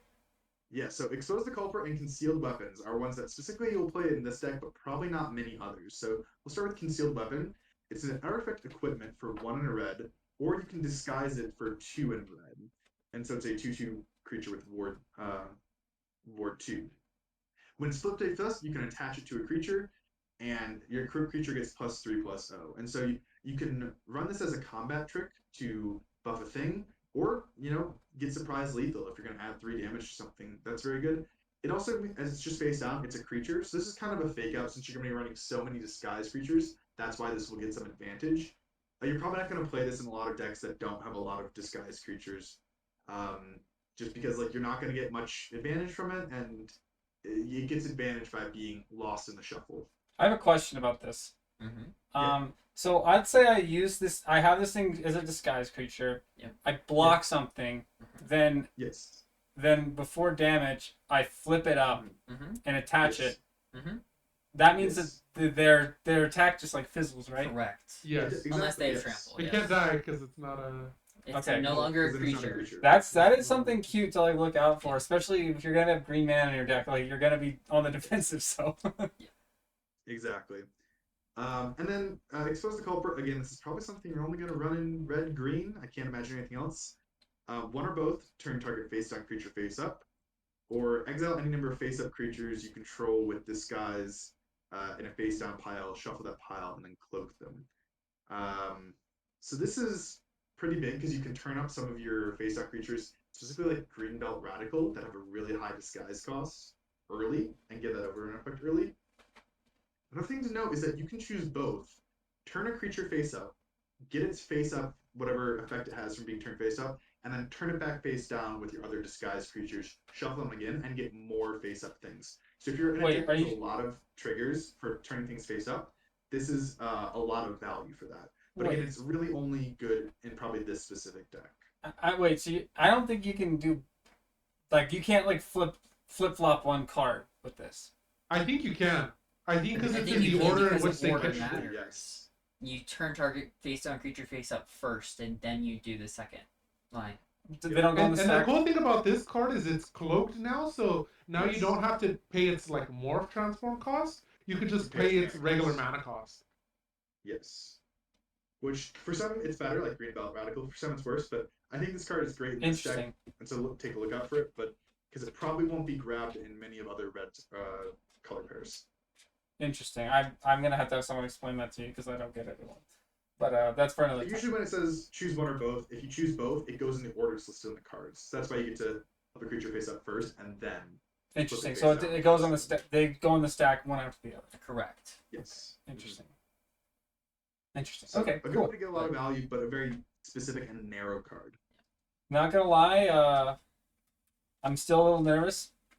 This particular Yeah, archetype. like I said, I don't think this deck is going to run nearly as well as the other one I made, or some of the other ones we saw today. I think it's going to be a little clunky. It's really mana intensive, so I think there's a lot of things that make me worried about it, but it might turn out to be good. Who knows? I'm interested in this kind of ramp style deck. I don't think it's gonna play that well unless you have the level of bomb quality that this deck has.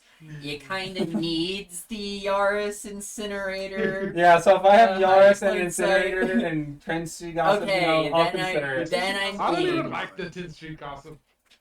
I think Tinsic Gossip is good. Yeah, why does he gotta tap? Why does he gotta tap himself, huh? But he has vigilance. He can attack and Well, then his do it. vigilance, so he attacks. And then Yeah, taps. but like, man, like, why is I'm already My done the defense. Ramper on turn 4. Yeah, why is he tapping? Why is he just like giving me the hulking raptor thing where I just get the mana? Because Yeah, he's not I a mean, rare. I think we already talked about how we think green is probably going to struggle a little bit in this set, so this deck's going to be a bit. I do like staggering, so I do like the staggering side. If there's ever gonna be a Yeah. tway, Yep. This is very much like red green dinos, except Yes. worse. It's not as good. Not the overstated creatures are rares. Yeah. Where's the 3 mana 6/6? Yeah. Yeah, I where's my know. Pugnacious Hammer Skull? Where- Oh yeah, man, where's my Pugnacious favorite Hammer Oh man. Skull. Okay, that's enough. I do think the deck is cool, and thank you Yeah, for yeah, building it. Yeah, green is definitely a little rough. So I do think it's worth noting too that we all agree on the same like 2 green commons to put in your Yeah. deck. So that's worth Yeah. considering. I'm with Josh on expose the culprit. I think this could get there on the green red. Yeah. Expose the culprit. The instant, the flip your target. That is interesting. I didn't realize that you could like order it that way and like flippy floppy. Yeah. It's like one of those, but it also I feel like it could end up being one of those cute cards. Like what was that card in the last set that was like you can discover twice or explore twice, or you can kill an artifact or enchantment. Over the edge. Yeah, and it was just like, oh, it's so cute, and I'd rather run another staggering size instead. That's Yeah, true. 'cause, like Take every Rift fan out of Burst- space you can get.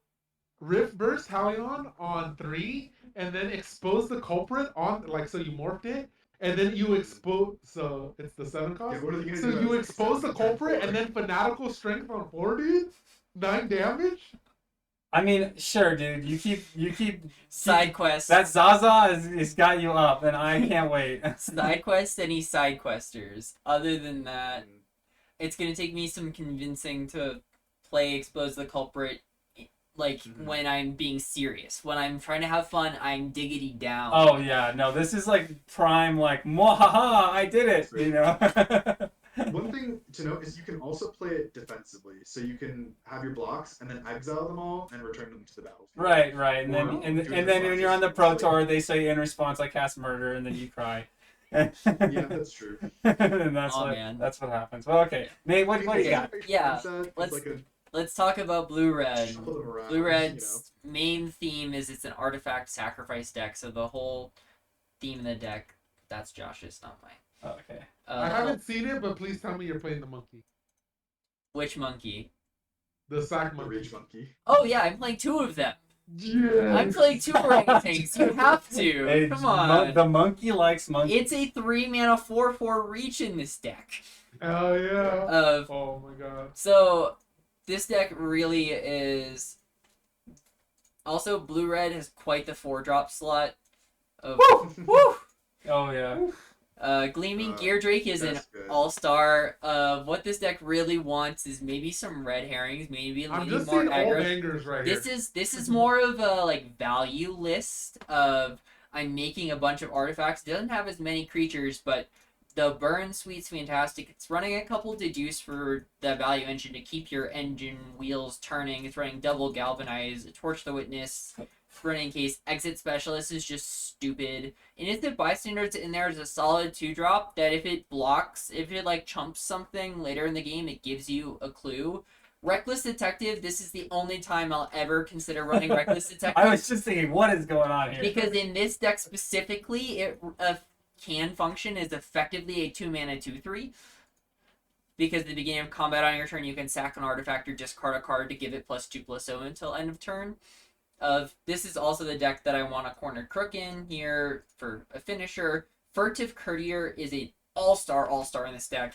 It is a 3-mana 3/2, cannot be blocked whenever you sack an artifact until end of turn, and when it attacks, you loot. It's a huge value engine, really something to look out for in a deck like this. It's making a million clue tokens and little things. And also, I'm not running the Harry Thopter Maker guy in this deck, which you absolutely could, and it would be fantastic, which would basically say that you get that sack and artifact trigger every turn, but it's running a bunch of rock solid flyers. It's running a detective satchel because the whole point of a detective satchel is if you can consistently sack artifacts, it prints you a Thopter every turn.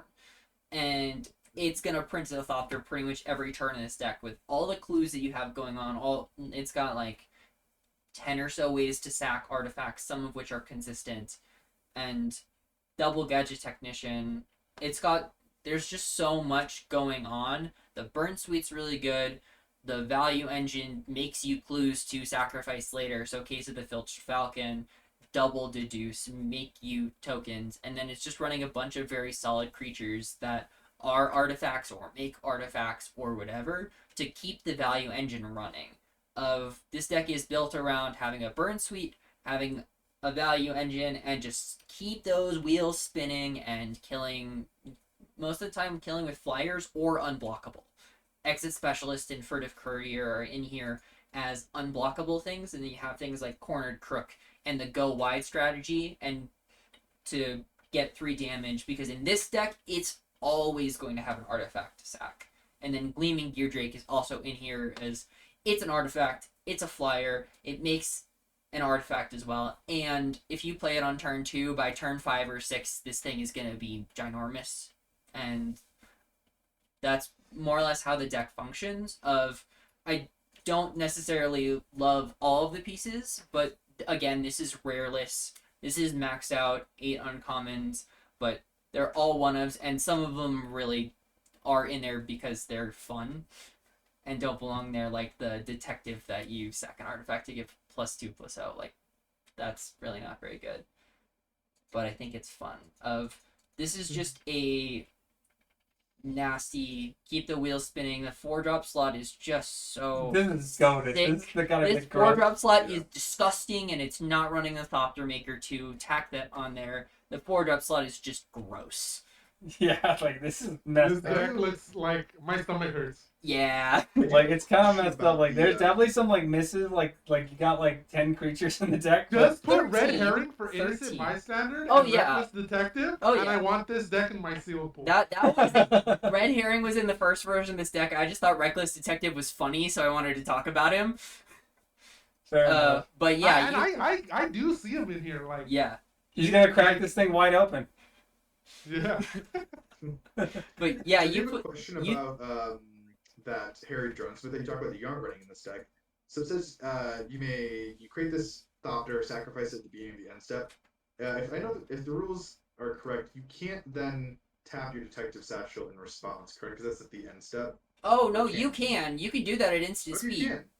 Yeah, Yeah, in, yeah, yeah. in response, I tap it. Every turn, and you tap So it. in Okay. after you sack it at the beginning of your end step, as you're going through, yeah, you can do the thing. At least I'm fairly Okay, so that's certain. a great combo. If Yeah, if you have a chance to run those two cards, then do it. No, this deck is like it's like the definitely like you're kind of messing around and like I'm 1 messing and around, 2. having fun with the value engine, but you get But to then, 3 like- and you get to 4, and you're playing 3 mana 4/4 reach, or tap your guy, or unblockable, and then you're hitting harder with that 4-drop slot. Yeah, this deck has a No. lot of potential. Dude, these Gearbane orangutans are gonna be dummy thick. Absolutely.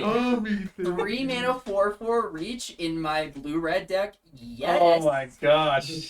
No, see, here's the thing. You're gonna go turn 1, Case of the Phil's Falcon. Turn 2, Gleaming Gear Drake. Oh Turn my. 3, my. 4/4 Flyer. Turn 4, Gadget Technician.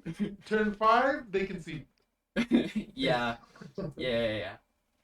I'm messing around a little bit with the value engine because I think it's cool and fun, but you can turn this deck into like an aggro deck that just murders people. God. The only thing that this deck is missing is some Thraben inspectors, but Yeah. but you, But Hey, imagine this deck with a rare. Jesus. yeah, this is rare list, boys. This is Hey. also like Dog Walker list. If you can play Dog Walker in a deck like this, if you want to. every white or red deck, whatever wants to play that. Yeah, this is sweet, dude. All right, this is giving me some Oogie Boogie vibes right now, dude. But Well, I don't know. Looking at the uncommon rares for the dual color, it might be better that it doesn't have the rares. Some of them for blue red are not very good. One or two of them are really good though. All right, so Yeah. no, this is a cool deck, mate. I think this is like a really strong deck, and it'll be perfect to juxtaposition it with this absolute dog water pile that we're gonna use to wrap up the show. I eventually started building this deck, and then I gave up, and then I was like, no, I can't give up. I think did I go black green? No, this is blue green. I think No, you want blue black, which is Hey, are you gonna? Is Crocodile in here, Kevin? I couldn't run crocodile. I couldn't. Oh man, Crocodile. What? He's You seen the believed light. in him. No, I just didn't want to. Hey, All our right, friend boys. So Pride here's the Cold thing. Bleed. I Here's love the that guy. thing. Blue green always gets the most unplayable, untenable glass castle mechanic of every set. And this set is no exception to that. This set, the blue green theme that I went all in on. Oh, here he is. He is in the deck. I went Yeah. all in on collecting evidence. So this is a blue They green. really nerfed Kellen this set just by putting him in blue green. That's true. There's no Yeah. strong way. So we're gonna start off with we're gonna play Deduce because you don't have anything better to be doing early game anyway. So we're gonna be hitting our opponent with some hard hitting questions like why am I playing blue green? We have the obviously the requisite good green 2-drops Double that nerfs. Yep. we're just gonna be Yep. in every single deck. I'm running a V2 Ghazi Inspector because whenever in ATBs, if everyone's collect. By the way, when you enter, this doesn't trigger more than once. I know. They were Yeah, too I know. afraid of his power. And they let Yeah. blue green have a decent common 2-drop. So Oh man. and you have to collect Yeah. evidence 6 to get this guy going. And so unless you God. manage to get one of these in your graveyard on turn And 1, it's just 1/1/1 counter, right? yeah, that's and it. 2 life. And 2 life. But Oh, wow. just when he enters, so it's like, oh man. Yeah. But bite down on crime. You do get to say the word bite down on crime, and that I is very hate funny. this card name. It's funny, but I hate it. But you do get to collect evidence 6. So the idea of the way this deck works, it's supposed to work, TM, is you have these 3. You have access to these 3 guys, and the way they work is you can play them for their cheaper mana cost, and they go to the graveyard, and then you get to collect evidence using their full mana cost, which is usually 8. And so that's like the joke. And most of them cantrip, and so worst case, you're either playing a mana dork or you're just cantripping one of these into the graveyard. And then what you get to do is essentially Put a all +1/+1 counter on Mitsugazi. exactly. And gain 2 life. We are playing green, okay, so we can't blue We green. can't so, have nice things Okay, we in blue can't. green. yeah, okay, so let's just come. But Bite Down on Crime is only going to cost you what it should cost you anyway, so that's a bonus. We have Unauthorized Exit, which is just a good blue card, I think, like for real. Yep.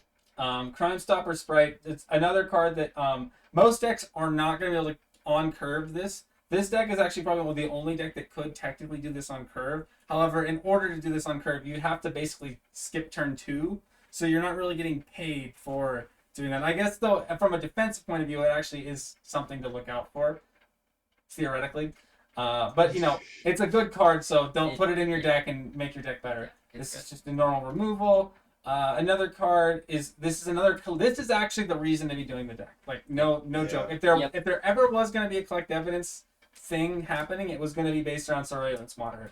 The way this works is you have to read it carefully. When it enters the alpha, you can collect evidence 4, and if you do, you get a 1/1.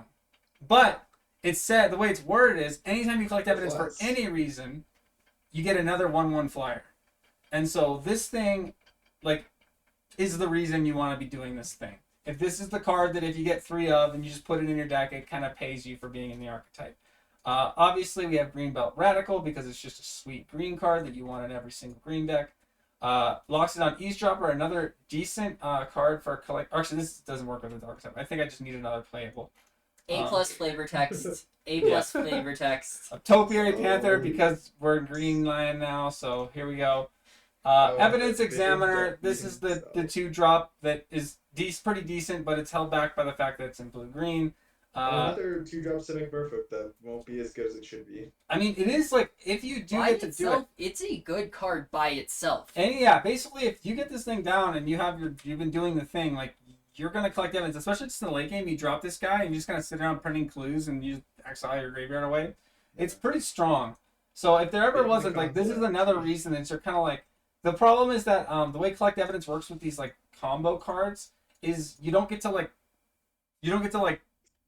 split them up. So yeah, like if you like have only like one of these in your grave and you want to use this guy with them, you're getting rid of the whole thing to do it. So Yeah. it's worth considering. But I think that's like still like you're still happy to do it, but it is something that kind of hurts. Obviously we have to get the counter spell in there. I personally don't think this counter spell is going to play great, but I'm always willing to be wrong, and it is. You never really expect the green deck to be holding up counterspells, so if they do, it is also kind of a combat trick. So it's a weird, really kind of a weird card, but I don't know. I think it actually might have some utility. Kellen is in the deck because you're probably are going to get past this somewhat frequently because it's going to get open and no one's going to want to play it. And it is like they also made his adventure Simic too, so it's not like one is green and one is blue like it was in previous sets. Like he's just full Simic. Yeah, and like he's a flying 3/4, which you guys were talking about, like flying, like 3/4 being like the stat line you want.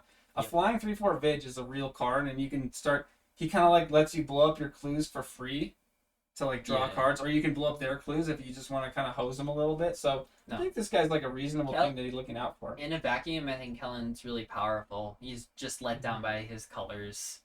Right, and so like.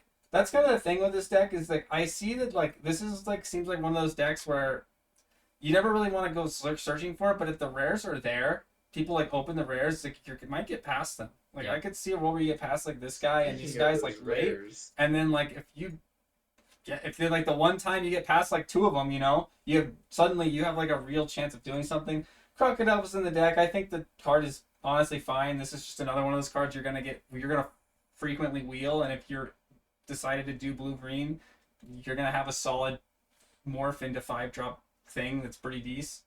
And then obviously the boy wonder here, the one, the only. Boy wonder. It's a 215 defender, and it's blue-green, by the way, just so you guys know. I This have is no idea. it. Well, what are they gonna do about this? They're gonna murder him, but that's okay. That's okay. He's a legendary crocodile elk turtle.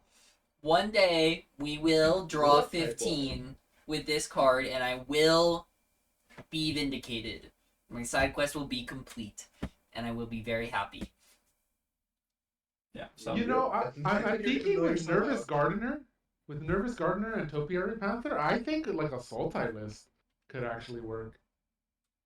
You know what? Just Kevin? because they have the After- fixing for it. Mhm. Yeah. Of my concern with this deck is the number of ways to collect evidence. I think there are 5 or 6 of them, and a lot of them I'm a big fan of. It's just I want multiples of them in order for the deck to consistently have a way to collect evidence repeatedly. yeah, like that's like the Yeah. problem with this thing is Yeah, there like you did the best you could with what you have. Like I think you You know, put in a Kevin- lot of good cards for the This archetype. has There been aren't that very many of them. informative. this guy right here, dude. This is what the archetype So needed. bad. Like if this Yeah. thing was just like anytime you collect evidence, instant house. Yeah, He's yeah, just yeah. like bounce throwing out counters. Like you get a counter, you get a counter. He's Yeah, got reach. yeah, He like- gains you life. Like and you know if you're just like constantly putting counters on your stuff and gaining 2 life, like that's gonna really irritate your aggro opponent.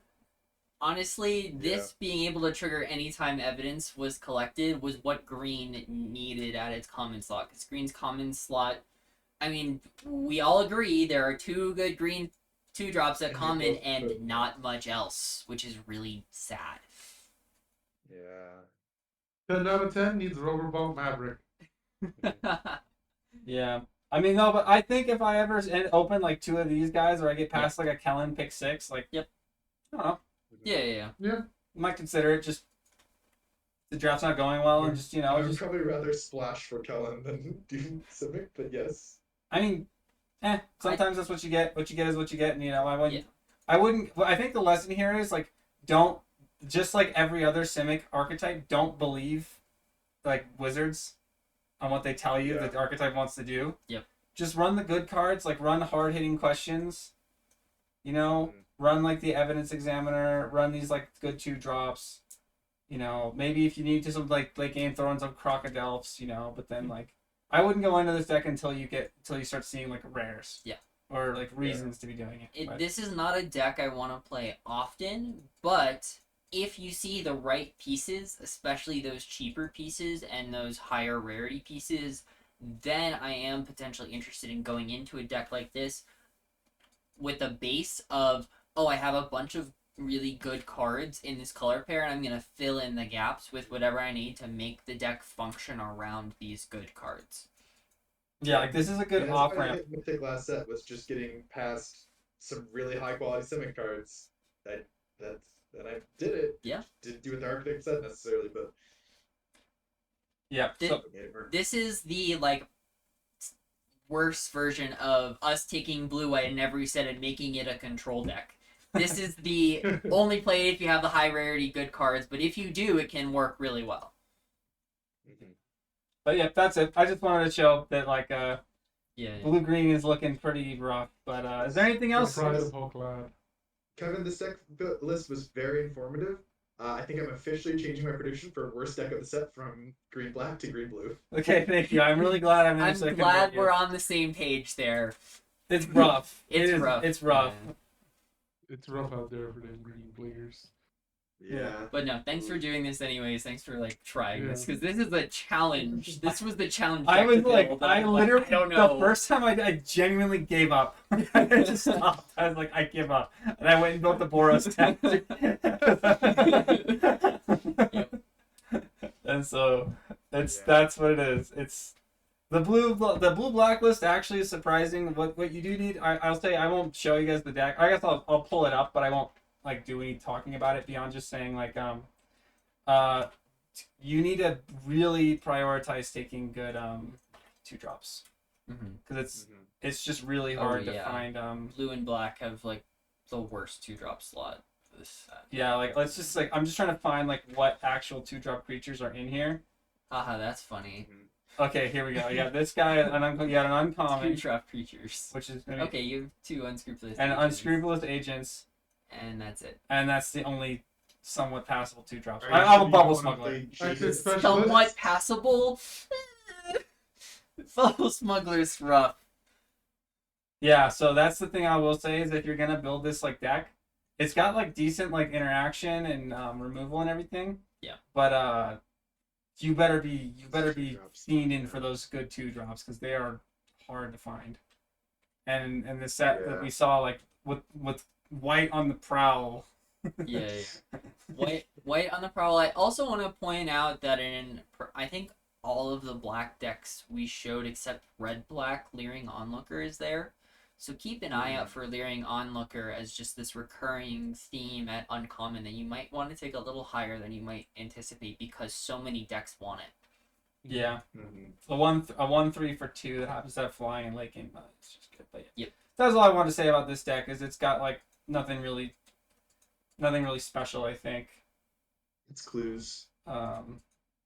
This card's kind of cute actually though. Yeah. Is this guy because he can flip up and he can give himself indestructible. So then he's an indestructible Death Touch morph, which is like a Thing. kind of messed up. You know. It's Mhm. expensive, but if it works, that's gross. Yeah. Mhm. So that's it. It's just like a. This is another card that's like pretty good, but Yeah. nothing special. I think really it's just value. I think there's Stuff. some like interesting control pieces here that I'm Just definitely- all I need to say on this is just take 2-drop creatures for this particular deck if you're gonna build it like very highly because there's like basically it's unscrupulous agent and then you're on bubble smugglers. Yeah. Well, you just take removal. You take removal and counters at its 2-drop spot. Right, but the thing is about that is like if you don't, I mean like that's like if like. Yeah, like I guess, but then it's like then your game plan is to counter their 2/2 for 2 every game, and that's like Yeah. that's kind of great. rough, you know. It's really the question of how reactive can you get away with being in this format, because a deck like this is a huge value engine that's gonna grind your opponents out, but turn 2 is so important in just getting yourself to that late game to be able to grind your opponents out. If you can get away with that, like John's saying, then we might be in Yeah, that's business. true. Like if you Yeah. could just if every game you just because the other problem is the edicts are sorceries. Yep. So you can't like if you go first in this deck, it's actually probably a liability. Mhm. Well, with things like I think like to defend on like 3, you got like things like the Fairy Snoop. I think. Oh, once you get to 3, you're like you're Yeah, you're living like Larry, dude. You Yeah, got you got your pick of the litter of stuff to do on 3. Yeah. That's of a million disguised creatures, all of which have good flip abilities. Mhm. So then countering on 2 isn't bad. Yeah, like in that sense, like, but it's like I never really want to use my counterspell on their 2-drop shitty creature. But like, I guess like you probably can get away with it because like you just have access to like, in my opinion, most of the best morphs in the set. Yeah. In And there's blind. the Eliminator, and then all the freaking murders and. Right. So like the deck, the thing I noticed about this deck very quickly is it has all the value you need, all the good removal you need. You just need to do something meaningful with your mana on turn 2. And essentially, if you can get that done, then you probably are like in for like a really nice game. Yeah, you get that down so You that can you're able to deduce. stabilize. Deduce, yeah, and then deduce. once you stabilize, it's kind of game over. Like you win the late game every time. Right. That's kind of what I noticed with this deck. So I think it'll be Makes there. a lot of sense. but- Be a responsible adult and figure something out to do with your 2 mana. Yep. That's it. Nice. Cool. Anything else, guys? Any other thoughts? Any other ideas? Any just overall is what's the boogeyman? I think the biggest Ooh, takeaway blue, I red. have today. You're scared those 4-drop I still slot think- that 4-drop slot spooked you, John? I think that monkey is gonna be in my nightmares. He's gonna be. And then I'm gonna try to play blue red, and then he's gonna be like, "Hey, that's a nice artifact you got there." Good game. So I think that the biggest takeaway for me is that those commons that are hybrid mana to undisguise, or like those can be playable off of the two main colors, and keep an eye out for that as a way to get more playables in the color you want. It'll be a bit more narrow to be able to do for double of one of your colors, but it's definitely possible, and a lot of them are really good.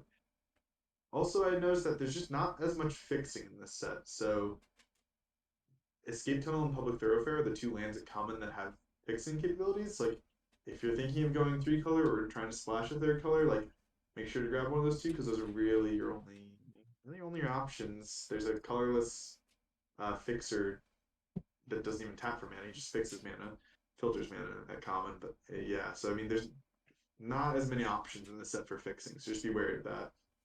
I think what sticks out to me from seeing all these different like color paired decks is the solidity of white in terms of like the early game and the mid game. It's just full of a bunch of like the most solid creatures that I want to be consistently running in every deck. And I think white sticks out to me as a color that's just solid throughout, whereas like I think black and red and blue all have higher highs, but I think white really stuck out to me as just like, oh, we're always putting 2 novice inspectors in the deck. We're always putting 2 2-mana 2/2 most of the time flying on your turn in our deck. We're putting a lot of the same cards in, and there are a lot of playable commons, especially at white, because all those stuff are common. So I'm keeping an eye out for white's common slot, but a lot more of the more powerful uncommons and dual color uncommons in like blue red or black red, which I think the other thing that stuck out to me was there are a lot of decks that we were all like, okay, there's something going on here. There are like 4 or 5 decks: blue white, red black, blue red, and I'm missing one. But regardless, like there are a lot of color pairs that I think are going to be pretty strong, and I'll be interested to see what's going to be the most powerful of them. Because my initial guess was black red, but it could very easily be something like blue white. Mm-hmm. John, I'm ready to cook up some Golgari nonsense, dude. That was impressive. That opened my eyes. It's like I remember thinking like, oh, this is gonna be such a pile. This is gonna be so fun. And then you were like, started talking. I was like, and like I saw Nate kind of leaning in, like, okay, like John's kind of cooking. Yeah. Maybe this is gonna be that deck that I keep forcing. That's gonna make me like rage at this game, but like somehow find a way to make it work. I'm ready, dude. John, I'm gonna have the opposite as you. If I'm gonna see you do green black every time, and I'm gonna try to make it work, and it's never going to work ever because I don't get it. But that's why I'm the blue red player and you're the green black player. Like we swap there. Fair enough. But I think I'm gonna be playing that blue red. Oh yeah, Dude, that just looks so. It looks so nasty. Did the blue red look good? That blue white detective deck. Yeah. Every card in that deck was like so good. Now it's just like, oh no. Yeah. Blue white stuck out to me in addition to the black red and the blue red that I had pegged initially. That horse in white red though, that is gonna be like crazy. Especially because it can trigger multiple times, like on a turn. Yeah. So you're just like, oh, I'm getting beaten the hell out of. Both in red white and You're talking black, about white. the 2/2 that buffs the stuff on ETBs? Yeah. Oh yeah, That like, thing's a that house. thing is just like ba ba ba ba ba, and you're just like, no, my life. And it's on you just put it on the flyer, the flyer guy. Yeah, or the dog walker. Yeah, you Oh, the dog. he just lets the dogs out, dude. Ooh. The dog walker, dude. But yeah, okay, and that seems like that's that. We are the epitome of salt. Thank you for showing up, and if you watched all the way in, thank you. Who are you? What's wrong with you? Until then, check back in. We're gonna try and upload some more content on just the rares, but happy drafting. Remember to have fun and don't pass murder. See you guys next time. Yep. Peace. Peace, y'all.